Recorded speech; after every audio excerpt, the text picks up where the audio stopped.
Hey guys, welcome back to the channel. This is story about what if Naruto is taken in and trained by the Sandiame then at the age of 9 part 1. Before I start, please do support for more amazing content and comments for part 2. Do consider to subscribe my channel and share my video to your friends and check out the description as well. Let's start the video.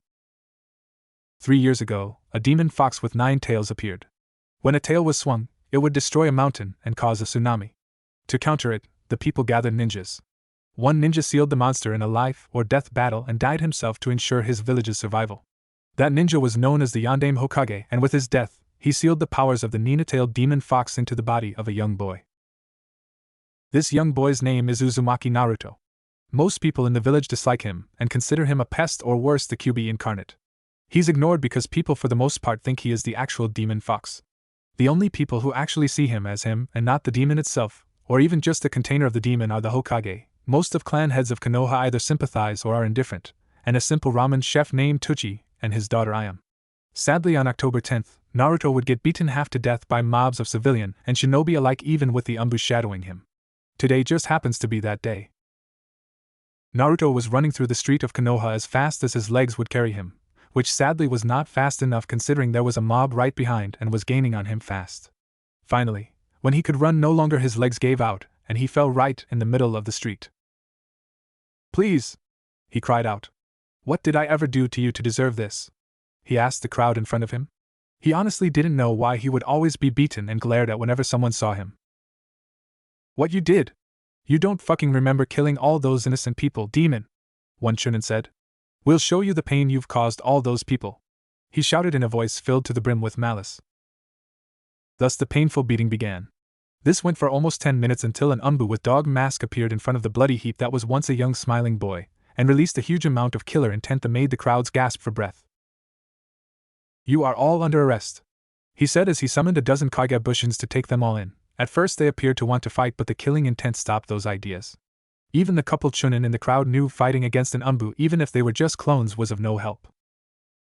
The crowd was quickly round up, and the area cleared as the Umbu went to check on Naruto and found him unconscious, clinging to life as if by a thread. He made note of the injuries, which were a few cuts on his body, a large gash on his chest reaching and gouging into his ribs, and bruises on his face along with a broken jaw. The dog Umbu decided to take Naruto to the hospital immediately while sending another Kagebushin to inform the Hokage in case the hospital staff wasn't feeling like cooperating. The next day Naruto woke up to see a white ceiling. Not knowing where he is, he quickly and yet very cautiously looked around the room and saw the Hokage was coming through the door. "Ah, you're awake now, Naruto-kun. How are you feeling?" asked the old Kage. "Like I've been run over by something," Aji-san said Naruto in an emotionless tone. "Can I ask you something, Aji-san?" "What is it, Naruto-kun?" asked the Hokage, knowing what was coming. "Well, when I was being beaten," started Naruto, making the Hokage wince at the emotionless tone as much as the word used. "One of the persons said that I killed a lot of people and everyone called me a demon." "Why is that?" finished the young blonde, his tone changing into one of slight irritation. The Hokage was baffled by the question for a minute, but knew he would have to answer the question someday. But now was not the time, so he skated around the issue and said, "You didn't kill anyone and you are not a demon. The people in Konoha are narrow-minded and bigots when it comes to certain issues. As for the reason they think you are a demon, I'm afraid I can't tell you right now, but I will tell you when you turn 12 or when you're a strong enough ninja. How about that, Naruto-kun?" "Okay, Aji-san." "Oh yeah, can I join the academy to become a ninja just like you?" said Naruto in a hopeful tone. "You are not old enough to join the ninja academy, but how about I make you a deal? I will take you as an apprentice and teach you how to defend yourself, and you also don't have to go to the academy if you don't want to," said the old Kage as he formed a plan to stick it to those bigoted villagers. "Really, Ojai-san?" shouted Naruto happily. "Hi," said the Sandiame as he braced himself for the inevitable. Naruto jumped from the bed, gave the Hokage a big hug, causing him to chuckle at his enthusiasm. "Alright, Naruto, you are free to leave the hospital once the proper papers are filled out, and we'll also start the training 1 week from now, so be prepared. Oh, and you're also going to be moving into my compound, so I help you to reach your full potential," said Sarutobi with a true smile while opening the door. "Thanks, Aji-san," shouted an enthusiastic young blonde. "You're welcome, and remember 1 week," said the Hokage with a warm smile while leaving the room. A week later Naruto was standing in front of the Hokage on his private training field behind the Hokage monument. The blonde was now wearing black t-shirt and a black pants with orange stripe on the side along with black fingerless glove. Naruto was wearing this because Hokage had told him that orange wasn't a color that a good ninja would wear. Okay Naruto, for the next 8 years I will teach ninjutsu and taijutsu and maybe some genjutsu. I want to make you strong enough to be able to stand toe to toe with at least one of the stronger ninja of this village. Started Sarutobi before continuing after making sure his young charge was paying attention. I also want you to specialize in ninjutsu, fuinjutsu, and also kenjutsu. The reasoning behind my decision is that there are not many ninja in our village that are specialized ninjutsu, fuinjutsu or kenjutsu, and none that specialize in all three. I also have something very special planned for you after our training finishes, so I want you to work as hard as you can. Do we have a deal, Naruto-kun? Said Sarutobi with a smirk once he saw Naruto's awestruck expression. Deal, Aji-san? Said the energetic blonde known as Naruto with a salute. 5 years later. A figure is now standing in front of the Hokage who seems to be about 5 feet 3 inches tall. He had vibrant blue eyes and blonde hair, along with 3 whisker-like marks on his face. His face would be considered cute from a girl's perspective. The figure had umbu-like clothes, and the side of his right leg he had a hostler that is used for carrying kunai, along with a holster on his left leg for a decent-sized scroll, also an average-sized pouch for shuriken, and other ninja essentials on the back of his belt. Alright Naruto, since your ninja training is now finished, I want you to become a full-pledged ninja for the Leaf, said the Hokage with a sense of pride in his unofficial grandson and greatest pupil to date. But sensei, don't I have to go to the academy to be a ninja? Asked Naruto, slightly confused. Do you really want to go to the academy, Naruto-kun? Asked Sarutobi before answering his own question. Well, even if you do want to go to the academy, I can't send you there, because you would be too powerful for an academy student, and I don't want to waste your potential learning how to do a bushin, kawarimi, and henge in the academy till you're 12. Finished the old Kage. Okay, waya then, so how do you suppose I become a ninja? Questioned the young blonde lazily as he yawned out loud. Well, there are special circumstances, but I don't want to waste time by explaining all that stuff. The point is that you could skip ranks by a special test that I want you to take, said the Hokage with a sly smirk. Is this the special plan you told me about in the beginning of my training? Asked Naruto with genuine curiosity. Flashback. Okay Naruto, for the next 8 years I will be teaching you ninjutsu, taijutsu, and maybe some genjutsu. Started Konoha's professor before continuing. I want to make you strong enough to be able to stand toe to toe with one of the stronger ninja in this village. I also want you to specialize in ninjutsu, fuinjutsu, and also kenjutsu. There are not many ninja in our village that specialized any of these areas, and none who specialize in all of them. Once the training is complete, I'll have something special planned for you, so I want you to work as hard as you can. Do we have a deal, Naruto-kun? Finished the Sandiame with a smile. And flashback. Hi, so do you want to take the test? Asked Sarutobi with a knowing smile, since he knows his young apprentice would never back down from a challenge. Well, I suppose if it makes me a ninja, said Naruto with barely contained excitement. Alright, I want you to be at the Chunin exam stadium at 11 a.m. sharp 1 week from today. There will be every Chunin, and Jounin not currently on a mission, the clan heads, and the council members in attendance to see my newest apprentice's skill. I want you to put on a show for them, since they are going to be deciding if you are strong enough to achieve a high rank, or if you'll be a genin, said the Hokage. Okay, one thing though. How did you manage to make the council agree? Since I know you can't do something like this without the council agreeing, and I don't think that many if any of the council members really likes me, asked Naruto with a smirk, knowing his sensei did something sneaky. What? Are you accusing me of doing something devious or underhanded? Questioned the old Kage with a look too innocent to be innocent on his face. Flashback. In the council room, several noticeable figures in the shinobi community could be seen, mainly the heads of the Hyuga clan, the Inuzuka clan, the Nara clan, the Akimichi clan, the Yamanaka clan, and the Aburame clan. Also in attendance were several elders and militaristic leaders, Koharu, Hamaru, Danzo, and of course the Hokage himself. The civilian half of the council was not allowed in the room for this meeting since it had nothing to do with them. This was out of their league, meaning it was purely for the ninja community. What is it you called us here for, Hokage-sama? Said the Inuzuka head, calming her usual brash and outspoken personality to fit in with the tense atmosphere. Yes, I have to get back to the compound since I have personal matters to take care of, so can we hurry this up? Said Hayashi in his usual cold tone, though with a hint of annoyance. I will get to it if you all will just settle down. This made everyone in the council listen carefully, since the Hokage seemed to have a serious look on his face. This meeting is concerning the one called Uzumaki Naruto, said the Hokage, stretching the name Uzumaki, causing many groans and sighs from the council, because no meeting about that boy is ever quick. Are you finally deciding to hand him over to my root so we can make Konoha a perfect weapon? Said a crippled man with one eye while giving a cruel smirk. No, Danzo, I am not giving him to the root. I mean, why would I give him to you and hamper his growth? Due to the simple fact that there is nothing you could teach him, because your root is weak. Each member is low umbu and you keep them there on purpose in case you can't control them. The only upside to it is that they are loyal to you to a fault. This is also the reason I've allowed you to keep your pitiful organization, because they are too weak to be anything more than a nuisance just like you. Stated the Sandiame with a firm tone while he wore a smirk hidden in the shadow of his hat at the look of shock on the council's face, and pure rage on Danzo's. No one expected the professor to say something like that to Danzo in private, let alone in front of the council. A/N. I know in the original Naruto story, Sandiame disbanded Root, but I decided to keep it. So for those of you who didn't know that, I wanted to inform you. Hi Hokage-sama, said Danzo through gritted teeth, as he knew not to respond because everything the Hokage said was the truth, and to respond would just make him look like a fool. So what is you wish to talk to us concerning Uzumaki? Said Koharu once the shock passed. Well, you all know that I've been training him for a long time now, so I want to test him to join ninja rank higher than Genin. Since to have him be a Genin would be extremely disadvantageous to Konoha, and before you even ask, I won't allow him to go to the academy.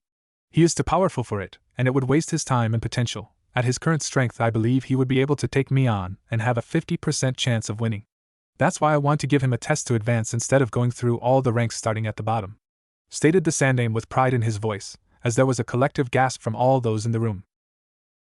But Sarutobi, don't you think it's pretty dangerous to give such a young boy so much power? I mean, look what happened to Itachi. He killed his whole clan for power, well except his brother, said Hamaru in a worried tone. I understand your concern, Hamaru, but I know Naruto and he doesn't want power for his own selfishness. He wants to be strong and protect everyone in Konoha when he grows up. He has the will of fire that some ninjas in our village seem to lack. At this point the Hokage gazed at his ex-teammates and the war hawk Danzo before continuing. He is also my true protege and I believe in him. Finished the aging Kage with a smile. If that's your choice, then I fully support it, Hokage-sama, said Hayashi quickly. He wanted to get out of here as soon as possible. Never did like council meetings anyway. Thank you, Hayashi, said the old Hokage, though he had a feeling it wasn't so much faith in his Kage that helped him with his decision, or more like annoyance at having to be in another meeting revolving around Naruto. Well then, if that's settled, then when is the exam going to be? Said Koharu, slightly annoyed at the prospect of the young blonde being so strong. Then Sarutobi said, it will be held in the Chunin Exam Stadium in exactly 1 week from now. End flashback. And you know, Naruto, not everyone in the council hates you. Well, except Danzo, who had asked me to make you join root couples 100 times, so don't lose faith in Konoha yet. I mean, I know that they don't like you much, but someday they will come around and accept you. I know they will. After all, you'll be their Hokage one day, said Sarutobi with a playful edge in his old voice towards the end. I hope so, old man, and you know I could never be angry at someone who's done no true harm towards me or my precious people for too long, said Naruto, smiling. I know, Naruto, and remember to be prepared in 1 week. Polish your skills in this week. Though don't go overboard on your training, because you're going to need your strength with the opponent you're going to be fighting. Now get out, since I have a lot of paperwork left to do, said the Hokage with fear in his voice as he peered at the large stacks of paper that seemed to almost be taunting him. You know, Aji-san, I know a way to defeat it, but I'll only tell you when you tell me why more than half of Konoha hates me. With that, Naruto shined out of the room. If he had waited a little longer, he would have seen the sad face of the Hokage, who was at the moment staring at the picture of Hero of Konoha, the Yondaime Hokage. A week later, Naruto could be seen heading to the stadium, wondering who his opponent was going to be, and if the person was going to be a good challenge. For the past week he had worked twice as hard preparing for this day. He had spent 3 days on ninjutsu solely, and 3 days for taijutsu. Then yesterday he took the day to rest his muscles, since they were still sore from the harsh training. He didn't work on fuinjutsu since it would really come in handy for an all-out fight. Naruto was so lost in his thoughts that he didn't seem to notice that he was already in the middle of the stadium. Though he was shaken out of his thoughts when someone tapped him on the shoulder.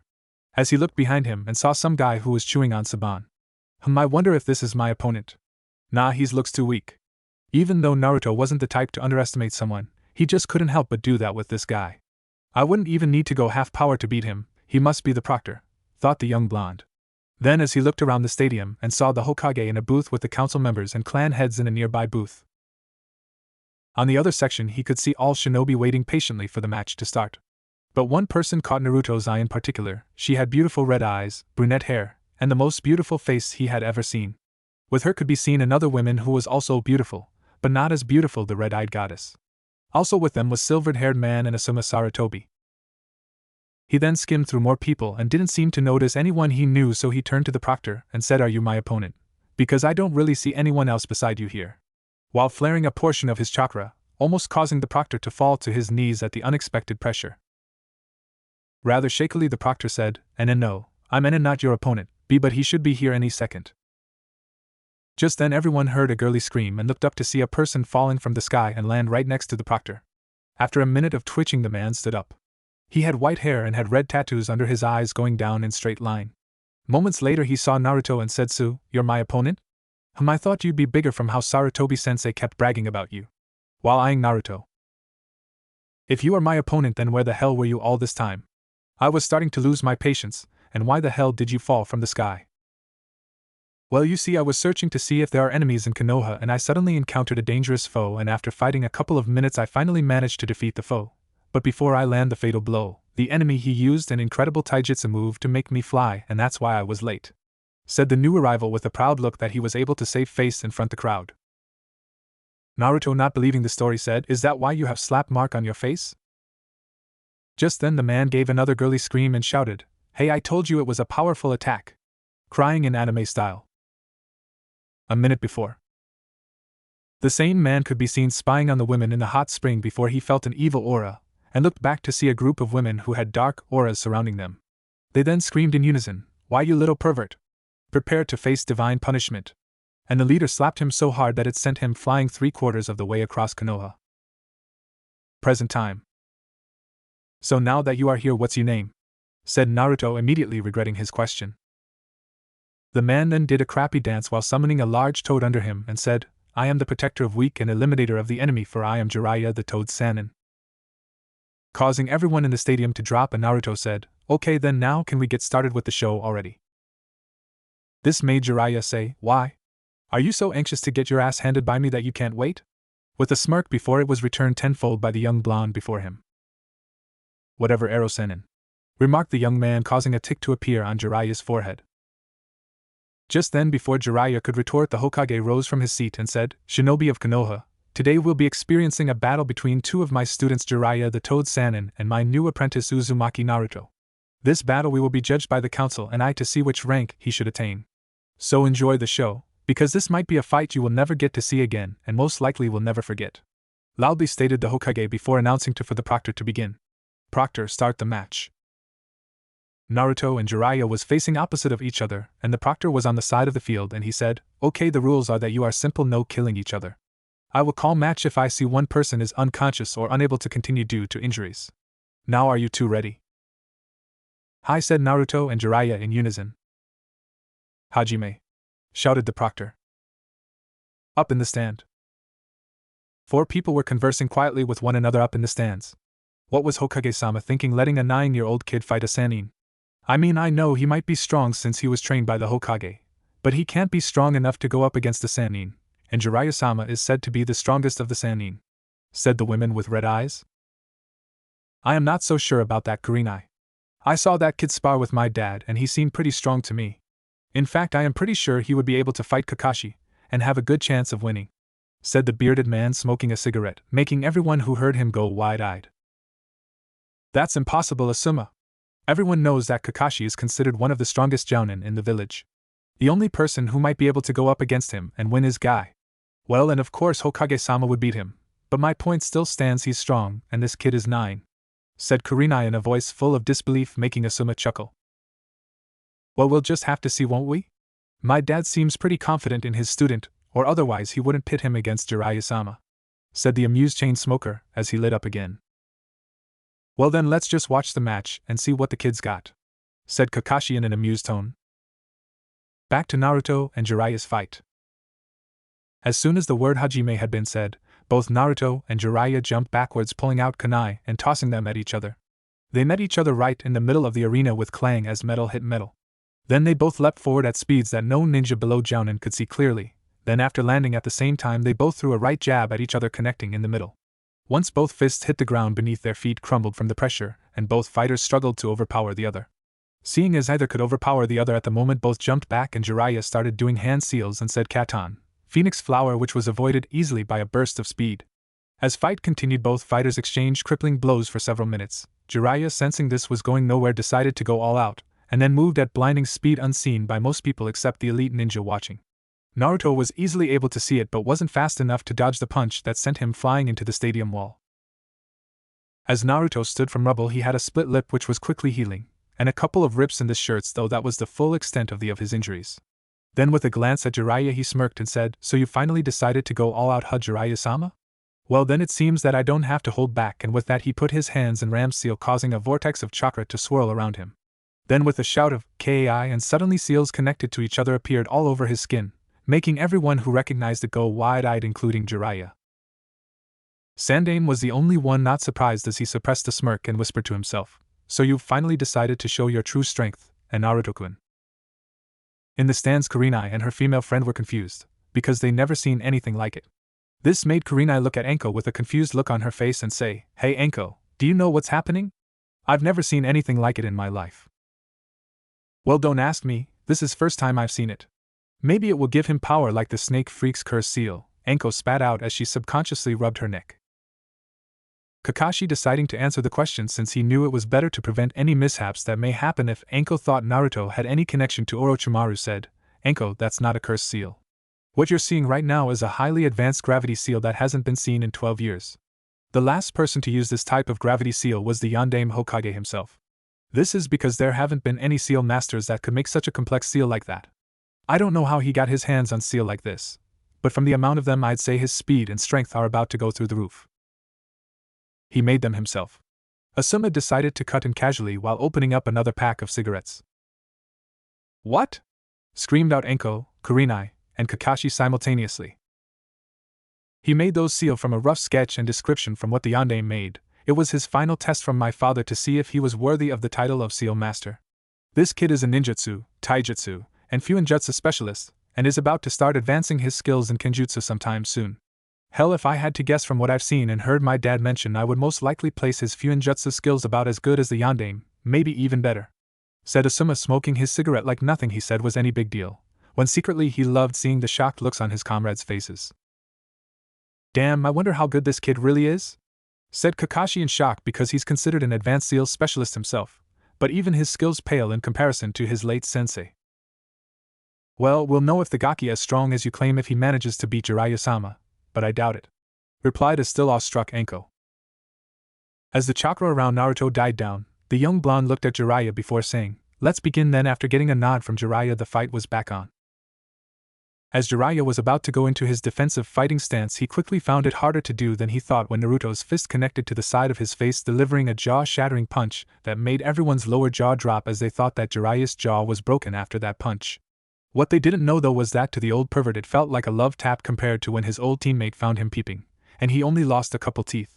"Damn, I was caught off guard, and didn't think he would be this fast. He's a lot faster than me, but I should be able to keep up since I've got 40-some years experience on the Gaki," thought Jiraiya as he spat out 2 teeth. Naruto then sped toward Jiraiya before he jumped up and brought his leg down while saying, "Painful sky leg," which Jiraiya luckily blocked, but not completely, as there was an audible cracking sound coming from both forearms. Jiraiya went thinking with a bitter laugh, "Shit, the brat is physically stronger than me too. What's next? Is he going to use a jutsu that would make him so fast that I won't be able to follow?" After being beaten up for a couple minutes, he was finally able to get accustomed to Naruto's speed, and make use of his experience to dodge a little over half the blows thrown at him, while only landing 1 or 2. They stopped as suddenly as they started on opposite sides of where they started, both looking slightly winded, Jiraiya more so than Naruto.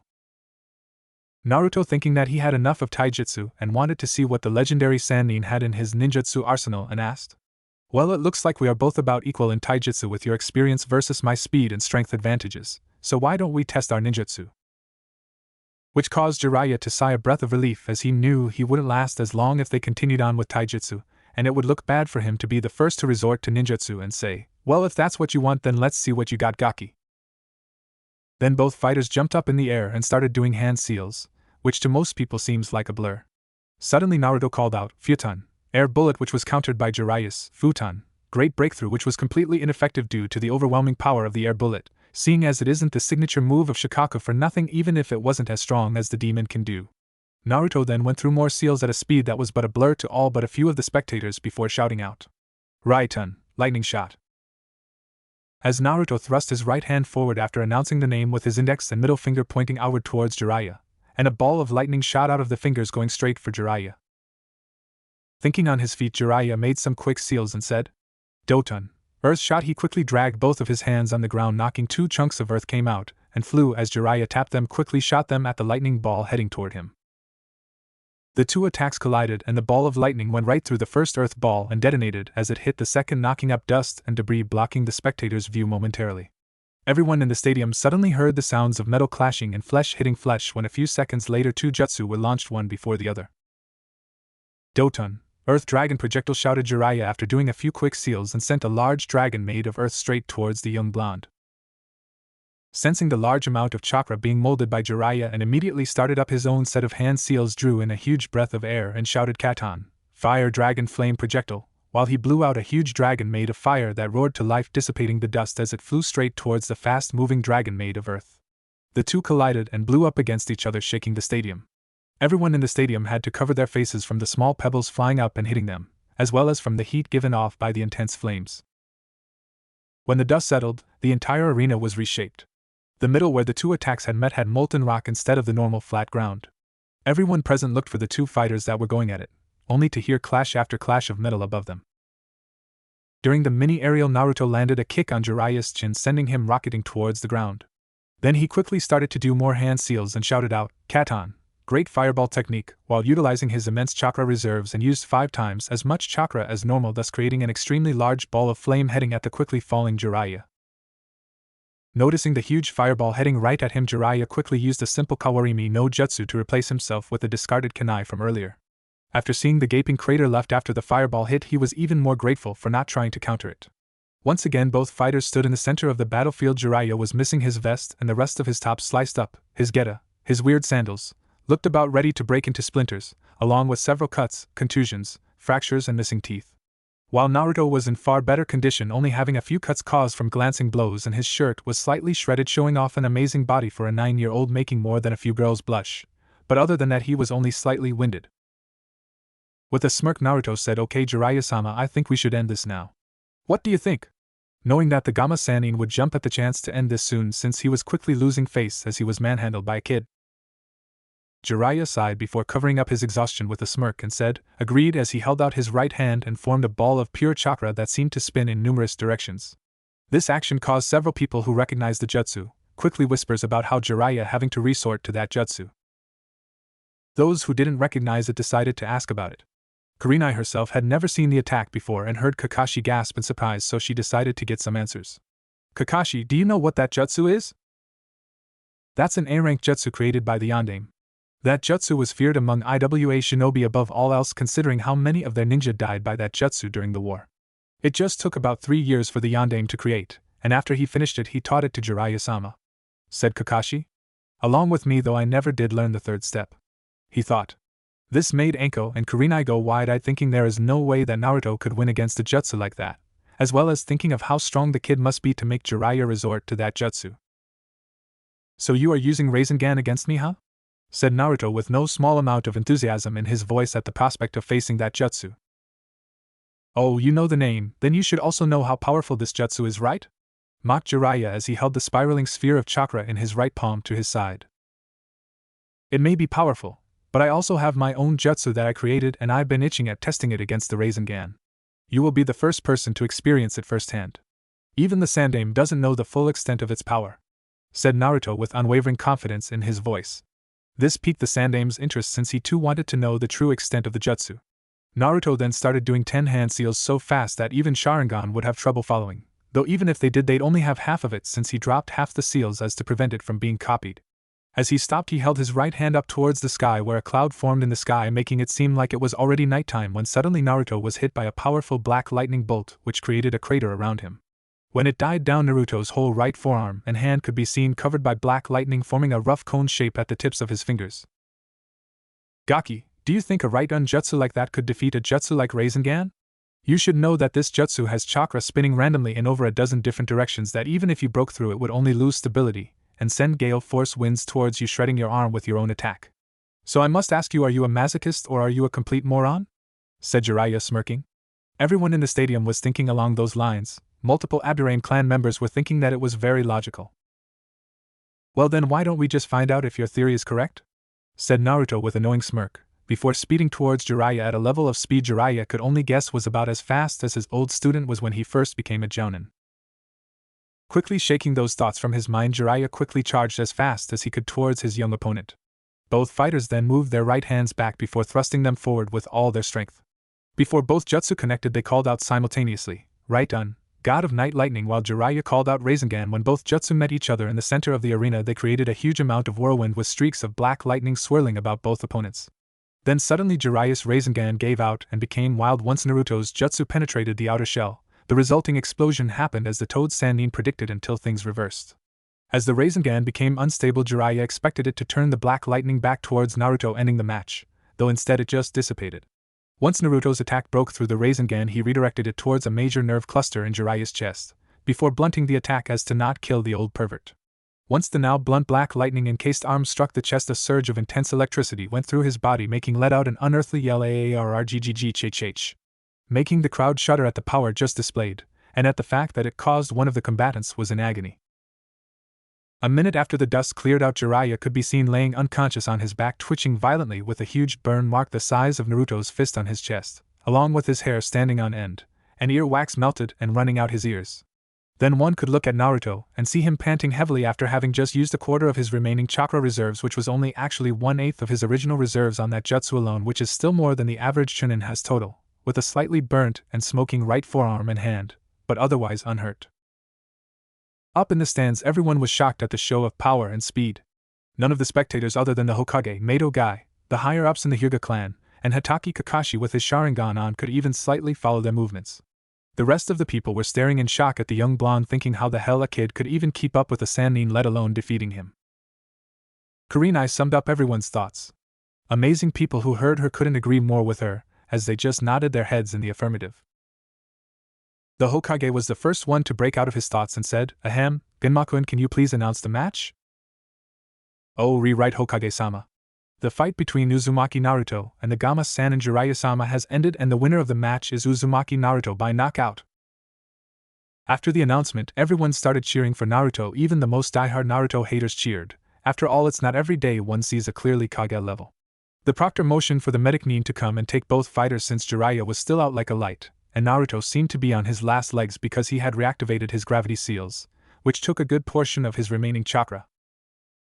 In the Hokage booth, Kohara said, You raised another powerful shinobi, Sarutobi. What's that now for Kage level students? You've made a wise choice with this one Sarutobi. He's this strong at such a young age and has nowhere to go but up. Everyone there couldn't agree with Kohara more with that. I know. Okay, now we'll be meeting in 3 days from now in the council office to discuss what rank he should attain, said the Hokage with a proud smile on his face before him shined out of the booth. 3 days later, council room. Everyone ranging from elite jounin and up was in the council room waiting for Jiraiya, the Hokage, and Naruto to arrive. Then the door opened, and in came the 3 people they were waiting for. The Hokage took his respective seat while wearing his traditional robes, while his 2 students followed and stood in the corner. The room took note of the attire they had on, noticing Naruto wearing his casual clothes consisting of some black jeans, a white tank top and black shoes, and looked completely fine, like he hadn't just fought a Kage-level opponent 3 days beforehand. Besides him, Jiraiya stood with his upper body wrapped in bandages along with some on his neck and arms, with a new red vest over top of them, and otherwise dressed the same. When everyone was settled, the Hokage started saying with a smirk, Alright, everyone here has seen the battle between Naruto and Toad Sanin Jiraiya, and it seems Jiraiya lost quite badly if I do recall. Getting a glare from Jiraiya and some snickers from the jounin and a smirk from Naruto. Today we are here to decide which rank Uzumaki Naruto is to receive due to him passing his test with flying colors and is now qualified to skip going to the academy, and can become a ninja of any rank we decide here today. Started the Hokage while trying to gauge the reactions of the assembled ninja, and was quite pleased that none other than Danzo had any hate in their eyes regarding Naruto, then continued. Now I will go through rank from Chunin up, and anyone who supports the rank suggested will raise their hand, and I will take the majority vote to decide his rank, said Hokage before starting the rank selection process. Alright, all those in favor of Uzumaki Naruto promoted to the rank of Chunin? No one except Danzo agreed on Naruto being a chunin. This wasn't due to the fact that really wanted a free-thinking powerhouse like Naruto en route. No, it's because he would love to lure his rival student away from hopefully creating an opening for him to take advantage of.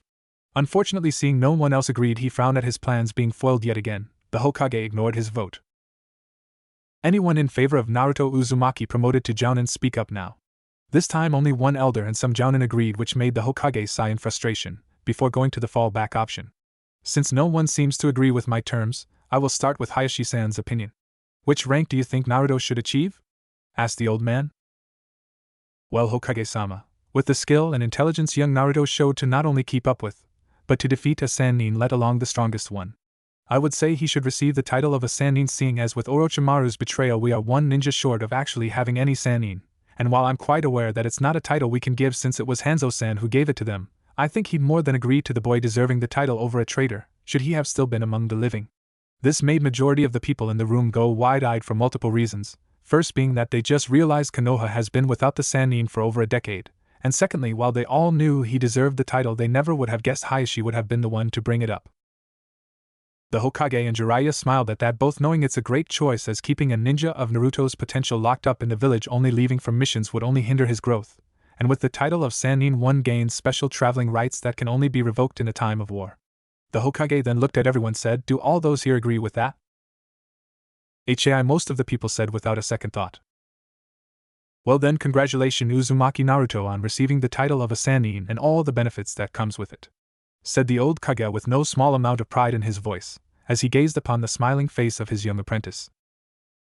Naruto smiled and reined in his excitement until the meeting could come to a close, because an outburst in front of so many important figures would be frowned upon, before saying arigato Sarutobi-sensei. Well then, now that it's settled, the meeting is adjourned, and Naruto, I want to meet me at the tower tomorrow to receive your gift from me to you, as a congratulations on becoming a Sannin, said the Hokage with gently smile. Hi sensei, said Naruto, and everyone left with that. Most couldn't wait to spread the news about Konoha finally having a complete set of Sannin. The next morning day. After the meeting, Kakashi was walking by the best dango shop in town with his face buried in a certain orange book, when suddenly he heard someone call out his name.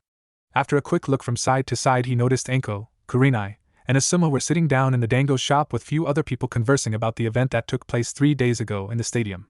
He then casually walked up to them and said, Yo, what are you guys talking about? Hello Kakashi, still perverted I see. We're just talking about the fight between the kid and Jiraiya-sama, and feeling hate, Yugogo, Irika, and Ibiki in on the details on the fight, said Kurenai with venom in her voice as she mentioned perverts. Irika, why are you here since I know you didn't take a mission? Asked Kakashi to a man who had a scar across his nose. Well, you see, at that time I was teaching the academy students since most of the teachers left to watch the fight, explained Irika in a bitter tone, since he heard it was one hell of a fight and he missed it. Kakashi, they were going to decide which rank Naruto earned last night, right? Asked Asuma, earning a nod from the scarecrow. You were there, right? I mean, it's not like you're gonna miss something like that, seeing its direct connection to the Yondaime, so can you tell us if he made Chunin or Jounin? Finished Asuma. His question made everyone listen carefully, anxious to know the rank of a shinobi who had defeated a Sannin, let alone the strongest of the Sannin of all people. Most people were wondering solely to see if they might be able to work with the kid, especially Kurenai and Enko, who both thought he was really cute, and likely to turn into a real looker as he grows. Kakashi couldn't wait to see the look on everyone's faces, so he put his left hand on his headband and said, well, the majority of the people on the council didn't want him to be either Chunin or Jounin. This earned him more than a few questioning looks from everyone present before he then said, so Hokage-sama asked Hayashi-sama for his opinion first. Hayashi then said that he wanted Naruto to be the last Sannin, and everyone in the council agreed. Said Kakashi, quickly bringing out his Sharingan to memorize the look on their face. Oh, priceless, thought Kakashi while smiling under his mask. Everyone had their jaw on the floor, and after a couple of seconds later Asuma finally spoke up. You aren't pulling our legs, are you, Kakashi? Asked Asuma, who was baffled by Kakashi's response. Why yeah, I mean there are already 3 Sannin, so it would be weird to have another Sannin and still call them Sannin and not Yanin or something, retorted a confused Irika. Did you guys say something? Retorted the copy Nin, making people sweat drop while he was still smiling under his mask. Kurenai, enraged by his idiotic answer, punched him in the back of the head and yelled, Baka, answer the question already. No, I am not pulling your leg, Asuma. He was elected as the new Sannin, and for your information, Irika, Orochimaru lost his title the day he abandoned Leaf. So now Naruto is elected to fill his place, and we all know that he deserves it, if his battle with Jiraiya-sama was any indication. Concluded the perverted Jounin with a smirk while rubbing the lump on his head. Anko smirked and said, well then I guess next time we see the Gaki we'll have call him Naruto-sama, now won't we? Deciding to pull her legs, the one-eyed Jounin said, wouldn't you like that, Anko? This earned him a glare from a slightly blushing Kurenai and an intense blush from Anko before she snapped. What the hell is that supposed to mean, Kakashi? Shouted the snake mistress while hurling dango sticks at the pervert's crotch, causing him to hide behind Ibiki, who casually caught them all like it was an everyday occurrence. Oh, nothing at all. With that he rushed off before she got serious and started throwing kunai, because even Ibiki has a limit to what he'll do for a comrade, and getting between them and a pissed off Anko with a kunai is way past that limit. The rumor about Uzumaki Naruto being the third Sanin spread like a wildfire. Civilians didn't really care since they thought it was only a rumor, while the shinobi section knew that it was most likely the truth since most of them saw the match 3 days ago and the rest at least heard about it, and they were all actually kind of happy to know that Konoha produced another strong shinobi and finally had its third Sanin. They were also hoping that Naruto doesn't end up like Itachi and go nuts killing everybody. Noon at the Hokage Tower. Naruto and the Hokage could be seen in front of a huge vault that was filled with hundreds of different kinds of jutsu. Naruto was in awe by the sheer amount of jutsu in one place since he never had the chance to see this place. Even if he was the Hokage's apprentice, he would usually get scrolls from the Hokage to practice on his own. The only time his sensei would help him was during taijutsu training, since instruction was key to learning taijutsu. In the vault there were 5 different sections. Each section labeled as taijutsu, ninjutsu, genjutsu, kinjutsu, and kenjutsu. This got Naruto excited since he wanted to be a master of kenjutsu since he loved the feel of a blade in his hands. But he never got to learn anything beside the basics of kenjutsu, considering the fact that the Sandiame was only proficient in kenjutsu, and not good enough to teach someone who wishes to become a master of it. Sensei, since you said that I should be a kenjutsu master, how come I never got to learn anything beside the basics? Asked a confused Naruto.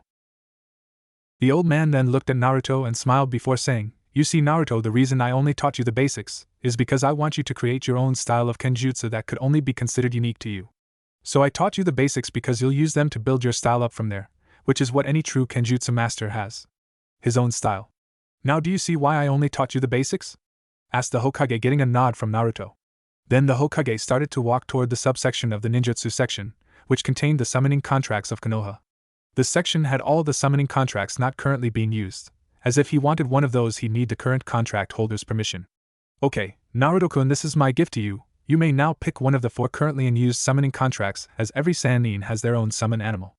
The ones to choose are the boar, the bear, the bird, and the lizard. As Naruto looked at them, he couldn't help but feel a pull to the corner of the room. As he approached the corner, he noticed there was a small dusty scroll on the shelf. Slowly picking it up, he dusted it off and saw the kanji for Phoenix. It was the contract for summoning the Phoenix clan.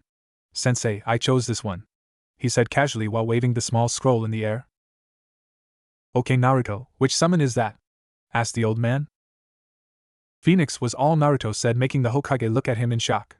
Noticing the shock of his sensei, he asked, what's wrong, sensei? I think you should pick another summon, Naruto. All of the previous holders of Phoenix contract died. They couldn't pass the test given by the boss, and in return they were burned to a crisp, he said before looking at Naruto with a worried look on his face, since he knew Naruto was never one to back down from a challenge. Naruto-kun, you are amazingly strong, but are you strong enough to pass the test is the question, thought the old Kage. I was drawn to it, sensei. I don't know how to explain it, but I know that I'm meant to have this. So I guess I'll be the first holder of the Phoenix contract who lives to tell the tale, now won't I? Naruto said with a confident smirk on his face, and a voice full of pure guts and determination, making his sensei sigh. If that's your choice, Naruto, then let's go to a safe area away from Konoha for you to practice the jutsu, said the Hokage in a resigned tone, knowing there is no way to talk the blonde out of this when he's like this, with that both left in a swirl of leaves. With Naruto and his sensei standing in a clearing about 10 miles outside of Konoha, the Hokage told him to take out the scroll and write his name in blood on the scroll and his bloody hand print on it. Naruto opened the scroll and saw the names of about 10 people written in blood that was now black, so he assumed they were hopefuls who failed the test given to them. He then proceeded to cut his thumb and write his name on the scroll and put his handprint on the bottom of it. Naruto closed the scroll and quickly sealed it in his carrying scroll, before he stood up to look at the Hokage. Alright Naruto, now I want you to do the hand seals for Kuchiyos, then mold a massive amount of chakra. I'd say a quarter of your reserves could summon 3 Gamabuntas, and he takes about the most chakra to summon of all the summon bosses. Then you'll find out if you pass the test exactly how much to use to summon the boss. Then place the hand you used on the contract to where you want to summon," explained the aged Kage. Naruto nodded in understanding, then went through sets of seal, gathering a massive amount of chakra, then slammed his right hand in the ground, shouting, "Kuchios no Jutsu." Suddenly a 40-foot in diameter section of the clearing was set ablaze, making the Hokage hastily jump out of the way to avoid being burned. Under Naruto's feet a portal made of fire opened up, and from it rose what seemed like a giant bird made purely of fire. But if you looked closely, there could be seen a bird was actually inside the fire, and Naruto was standing in the midst of the fire on the mighty bird's beak. Under Sarutobi's keen eye, he estimated the mighty phoenix stood at a large 150 feet, and as it flapped its astonishing 225 feet long wings twice, the fire vanished from the ground and the bird showed itself. When its foot touched the ground, it trembled under the bird's size. Now, as the bird took in its surroundings, it folded its mighty dark red wings with orange feathers sticking out into a casual position. Its brilliant orange feathers covering its body calmed down and laid back, and its once flaming tail feathers came to a rest. On top of its head were 3 red feathers set vertically. The phoenix then moved its gaze to look at Naruto with its surprisingly crystal blue eyes, took in the appearance of the one who summoned it before speaking. "Are you the person who summoned me from my slumber?" When Naruto replied with a nod, as he didn't trust his voice due to his amazement, the phoenix continued speaking, "My name Ryujin, the head of the Phoenix clan. If you want the help from my kind, you need to pass the test I shall give you," stated the phoenix as if reading off a script. "So what is it I have to do, Ryujin-sama?" asked Naruto as humbly as the proud boy could, which wasn't very humble as he held a raw determination in his eyes and voice. "Look into my eyes, boy, and tell me, what do you plan on using the power of my kin for?" asked Ryujin as he peered into Naruto's soul with glowing cold blue eyes. "I sense no corruption. He may be the first. Wait, what's this? A demon, huh? It appears to be the Kyuubi, and he's desperately trying to taint the boy. Amazing, he's keeping the taint at bay subconsciously. He truly is a remarkable child," thought the mighty summon as Naruto spoke. "I plan on working with them to protect all those precious to me, as well as this village. Even though they shun me for something I had no control over, I will protect them all, because I am a Sanin of Konoha no Sato," said the blonde in a voice overflowing with grit and determination, as if daring the beast to question his answer, which he believed in with his whole heart and soul. "All right, boy, you passed the test," replied the great winged bird. "If I may ask, Ryujin-sama, what was the test?" asked the young blonde as he tilted his head in confusion. With a tremendous chuckle, Ryujin responded, "Well, hatchling, that was a test of your soul." Upon seeing the boy still not truly understand, he sighs and continues, "If I sensed your soul was corrupt in the slightest way, or your answer untrue, I would have destroyed you. You passed cause your soul is pure, and answer true, which is a must among my clan. Now I have a gift for you, hatchling. Roll up your left sleeve," finished the great bird. Once Naruto complied, a feather drifted from the summon's brow, before landing on the blonde's forearm. Seconds later there was a red flash, and the sound of flesh burning before Naruto was engulfed in his own chakra for several moments, until he fell from the phoenix boss's beak hastily to the ground. Approximately halfway through his descent, the blonde was caught by a large feather, before drifting towards a worried Hokage. Upon seeing the look of concern from the old man, Ryujin decided to tell him what occurred. "Old man, the hatchling will be alright. I just applied my clan's unique summoning tattoo. Though I'm quite surprised, that tattoo is unique to my clan. It has a storage, so to speak. He will be able to fill its reservoir with chakra, and that is what happened. It forcibly took all the chakra it could handle from him while leaving him alive. This will allow him to summon us by merely applying blood to it, and choosing the amount he wishes to use. The reason I'm surprised is that Mark can hold enough to summon me 5 times, and counting that he already summoned me plus the tattoo itself taking about half as much as it takes to summon me just to be applied, so I'm surprised he had that much chakra in him." "Arigato, Ryujin-sama," thanked the Hokage, getting a nod from the summon. He then looked at Naruto to see him sleeping peacefully with a new addition to his arm.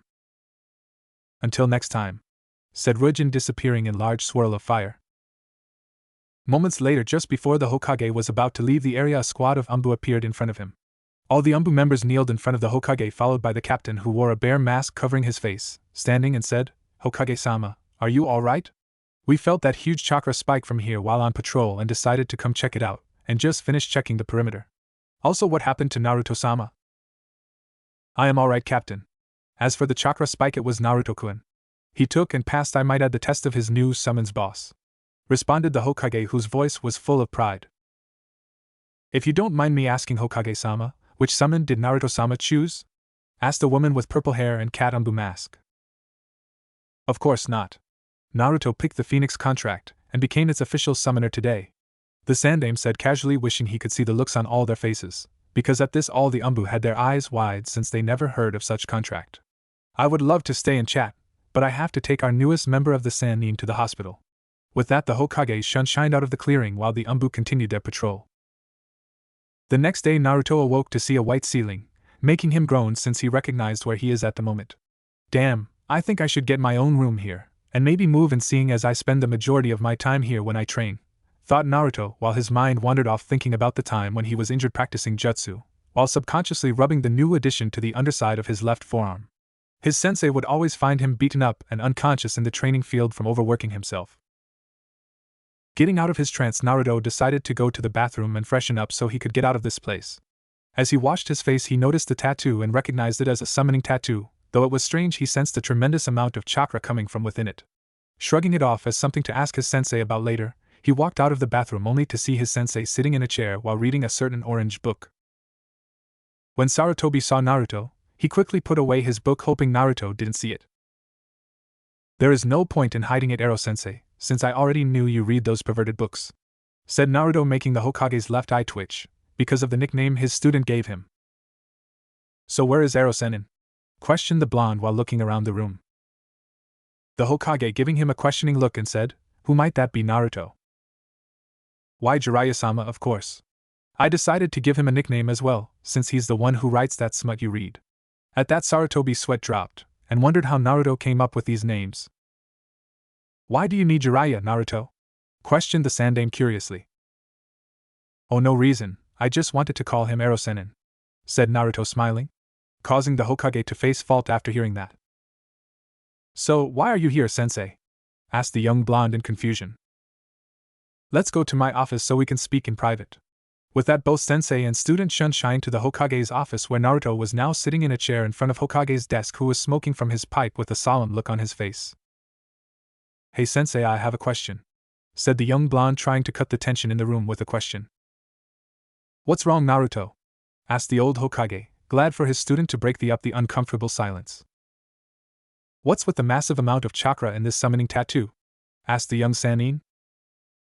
That well, Ruijin said that the tattoo has a special feature unique to his clan. The tattoo has a chakra storage. This enables you to fill it up and keep it full so you don't have to waste your chakra during battle. All you need to do is apply blood and release the amount you want to use. And so he said that it can hold enough to summon him 5 times, so you'll need to use 1/5 of the chakra in it to summon him," concluded the professor as he looked at his slightly bored student.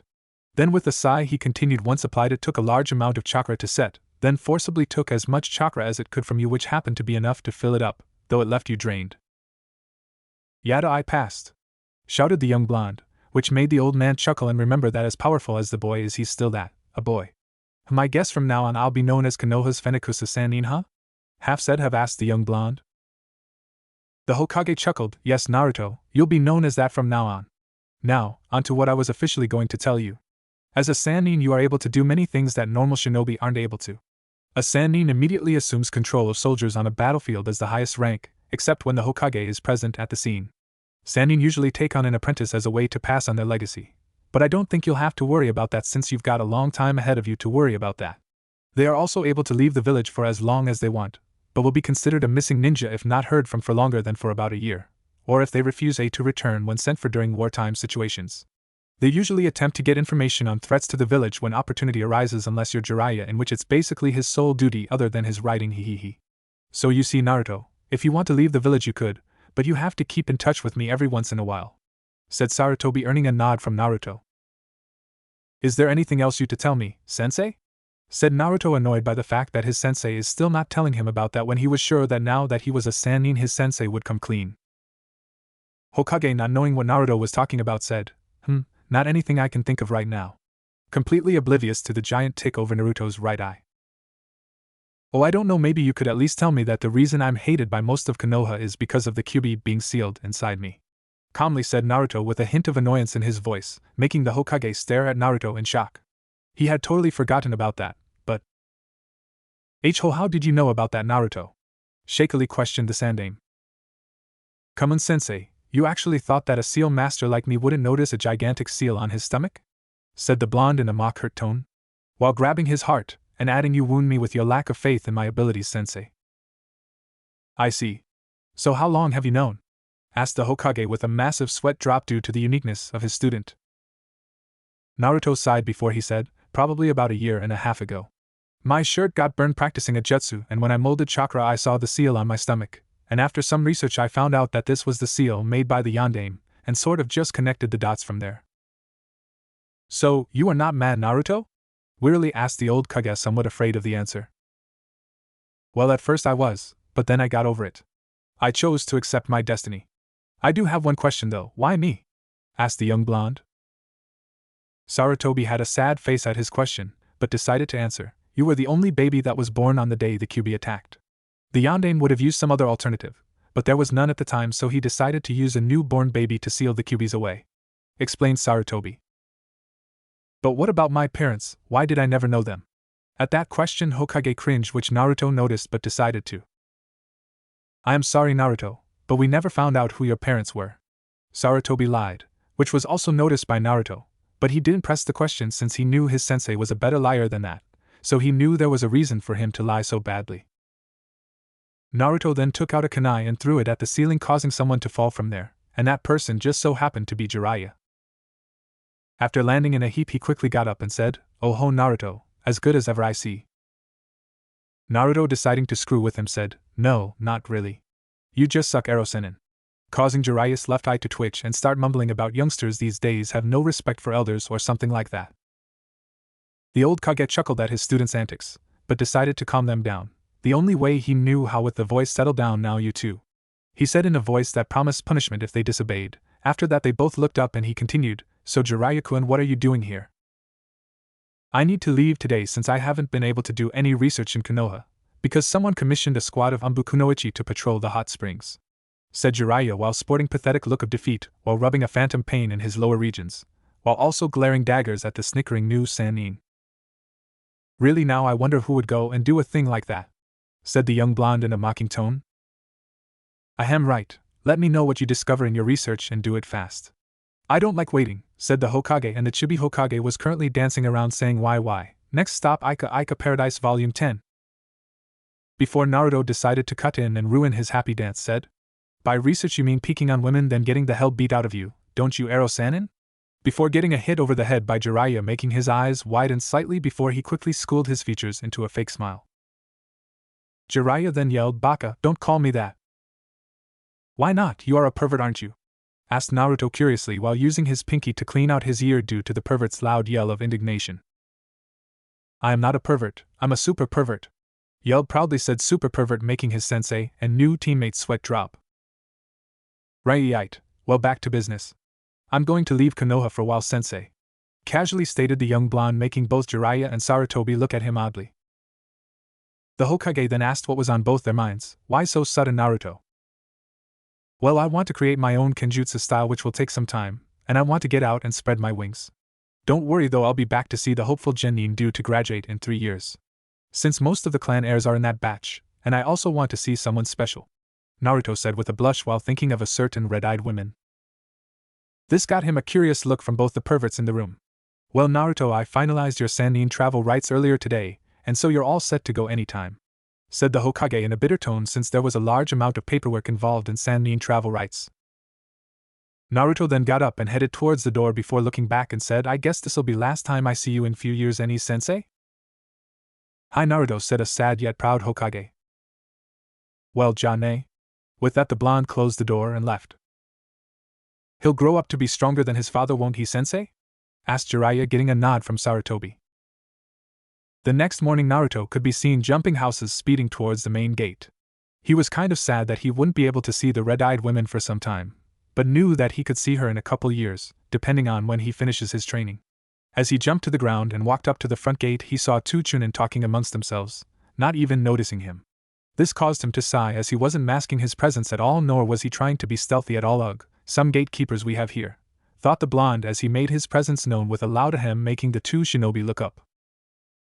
The one with a white cloth that went across his face said, Naruto-sama, sorry we didn't see you there."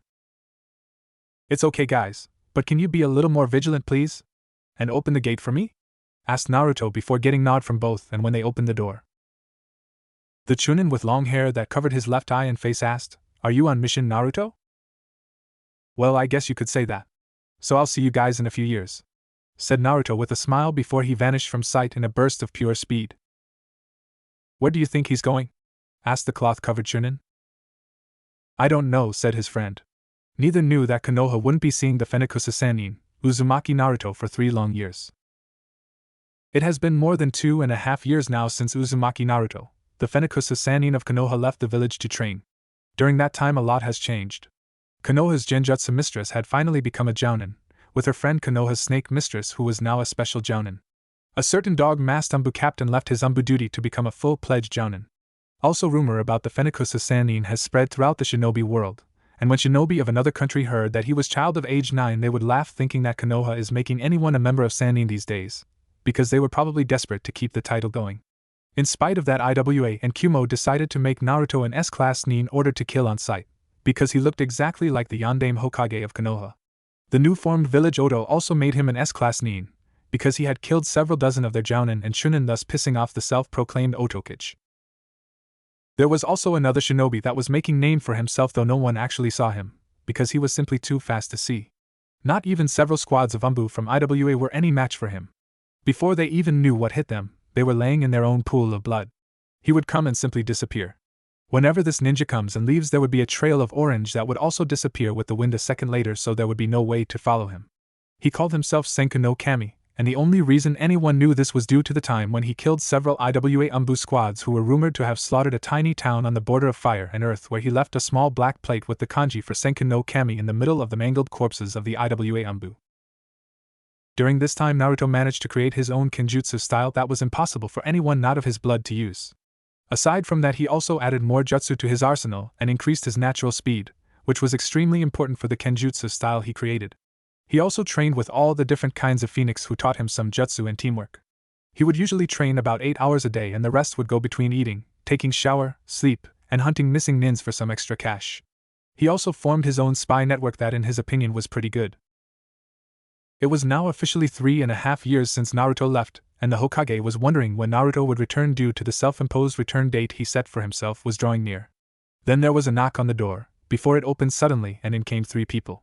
The first could be identified as Hatake Kakashi, who was currently reading Ika Paradise. Second was his son Sarutobi Asuma, and the last one was the rookie Jounin Yuhi Kurenai.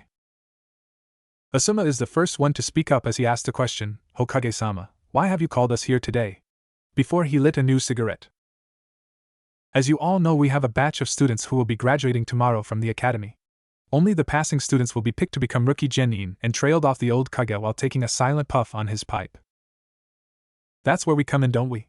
said Kakashi, putting away his book with a sigh, as he was not looking forward to this. "Hi, I want you 3 to take teams, and I know, Kurenai, that you are a rookie Jounin, but I think that the experience will be good for you, and beside your team and Kakashi's team will be a joint team, since there is uneven number of students, so you have nothing to worry about. That is if they pass, which I am pretty sure they will." The Sandiame finished as he let out a puff of smoke. "So who will I be getting?" asked Kakashi lazily. "You'll get the Uchiha Sasuke and Harino Sakura, with Kurenai getting Inuzuka Kiba, Hyuga Hinata, and Aburaim Shino. Asuma, you'll be getting the next generation Ino Shikacho trio. Oh, and Kakashi, don't be late, or you'll be doing D-rank mission for the next year," said Hokage in a serious tone, making Kakashi take up on the threat.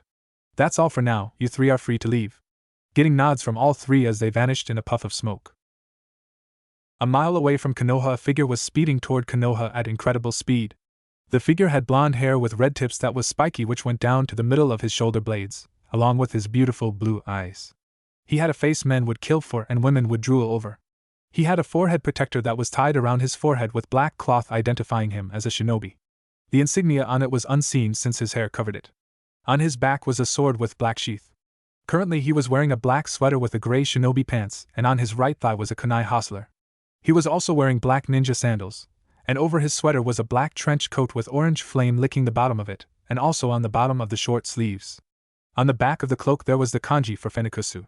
Before he arrived in front of Konoha's gate, he put a black mask over his face, for he feared the plague known as fangirls. 2 Chunin stopped in front of him whom he didn't recognize, and one of them said, "Halt, state your name and reason for coming to Konoha." While on the inside both thought, he looks familiar. "Uzumaki Naruto of Konoha, returning from his training mission," said Naruto in a laid-back tone that, while showing he's slightly bored, also commanded respect. This made both Chunin eyes wide and they hurried and said, "Sorry Naruto-sama, we didn't recognize you with that mask on." Naruto waved his hand and said it didn't matter before he left in a swirl of black and orange flames that made both of the Chunin gape mouths ajar considering they never saw any types of shunshin like this one. The Hokage was currently reading a certain orange book and was pretty caught up in it since he hadn't sensed anyone lingering around the office. When suddenly he saw flames swirl around a figure, he quickly put his book and assumed a relaxed yet defensive posture in his chair. As the flames vanished, and he saw a person with blonde hair with red streaks, blue eyes, whose face was covered in black mask. Also he was about 6 feet 0 inches tall, and very muscular yet not bulky, standing in the middle of his office. He couldn't help but feel like he'd seen him before until it clicked. "Naruto, is that you?" asked the bewildered Hokage. Naruto chuckled and said, "I'm surprised you recognized me, sensei. Though I'm glad you did, or else I would have had to beat you senseless until you did remember me." Chuckling the whole time. This made the Hokage smile, before responding, "You sure have grown, Naruto, haven't you?" "Of course I have. I am pretty sure I could beat you in an all-out battle now," said Naruto in a tone that held absolute confidence in himself, and not a bit of cockiness. "And no, I mean, you got taller than me now, and I am pretty sure you could beat me if you wanted to," said Sarutobi with pride in his voice, happy that he could train such a student, though slightly shaken by the confidence Naruto conveyed in his tone as he mentioned that he felt he could beat him. "So Naruto, why are you wearing a mask?" asked the curious Kage. Naruto blushed slightly out of embarrassment before saying, "Well, you see, a year after I left, I started getting fangirls wherever I went. So to keep under the radar and keep the fangirls at bay, I chose to start wearing a mask." "Well, can I at least see your face?" asked the Hokage, who was anxious to determine how many fangirls Naruto would get if he didn't use his mask in Konoha. Sure, but you can't let it slip out or I will beat the crap out of you, go it?" asked Naruto in a frightening tone, before getting a nod from Hokage. Then as he started to pull off his mask in slow motion, which gave a tick on his sensei's forehead, before he had enough and yelled, "Hurry up already!" Naruto ducked at the volume before responding in pained voice while trying to clean out his ears with his pinky, "Alright, geez, you don't have to be so loud about it." He then took off his mask completely, and Hokage blinked for a few seconds before his eyes went wide and his jaw dropped to the ground from shock. If he didn't know that this was Naruto, he would have thought this was the former Hokage of Konoha, the Yondaime Hokage. It still didn't stop him from whispering, "And Minato," before thinking, damn, he looks so much like Minato that it's not even funny. No wonder he has fangirls. Minato was practically beating them off with a stick, before Kushina actually started to beat them with sticks, kunai, shuriken, swords, jutsu and whatever else was handy, hee. I'm actually surprised he has been able to avoid them, though I don't know why, hee. Naruto gave him a questioning look. "Did you say something, sensei?" feigning ignorance as he heard what was said. "Oh, sorry, no, I was just thinking about someone who you reminded me of," quickly said the aging Kage while taking in all that as his student. "Okay, away," said Naruto, putting back his mask on his face before anyone else barged in and saw him. "Naruto, why don't you have the whisker-like marks on your face?" questioned a confused Hokage as he knew he was old, but he could have sworn Naruto always had whisker marks. "Oh, that, well, you see, when I found out about me having the Kyuubi and that it was the reason I had those whiskers marks, I decided to make a seal that would separate my chakra from its, and keep them from mixing so it wouldn't be able to alter my body like that. After a year and a half of researching the Yondaime seal, I was finally able to come up with a way to make his seal more powerful without hindering my growth. Also, the Kyuubi will never be able to communicate with me or ever wake up from his slumber, though if the need was to ever arise, I could forcibly withdraw its chakra," explained the blonde before getting a nod of understanding from his sensei. "Can I see this new seal you added to Yondaime's, Naruto?" asked the Hokage, and getting a nod in return. Naruto then lifted up his shirt and focused some chakra around his abdomen where the seal was. As the Hokage came closer to Naruto and looked carefully at the seal, admiring its complexity, there were 3 circles inside each other, which were surrounding the original seal to keep Kyuubi in Naruto. Connected with the first circle were 10 lines connected with each other to create a star. "This seal is much stronger than the one Yondaime created, but both combined could contain at least 5 Kyuubis without a problem," said Naruto, making Hokage's eyes wide open before continuing. "Though without the masterful seal the Yondaime put on to begin with, this seal would never have worked." "Pretty confident in it, aren't you, Naruto?" said the Hokage with a smirk, knowing while confident Naruto was rarely ever cocky. "Of course, I am the one who created it after all," boasted Naruto jokingly, with a smile. "So, what do you call it?" questioned the old man while smoking his pipe. "Orichalcos no Fuin," said Naruto nonchalantly as he relaxed in a chair. "So what else can you do that I don't know about, Because I don't want to have a heart attack if I see you fight and pull something amazing. I'm old, and knowing you, that stuff can happen," said the Hokage, eyeing Naruto's hair while laying a small guilt trip on the young man.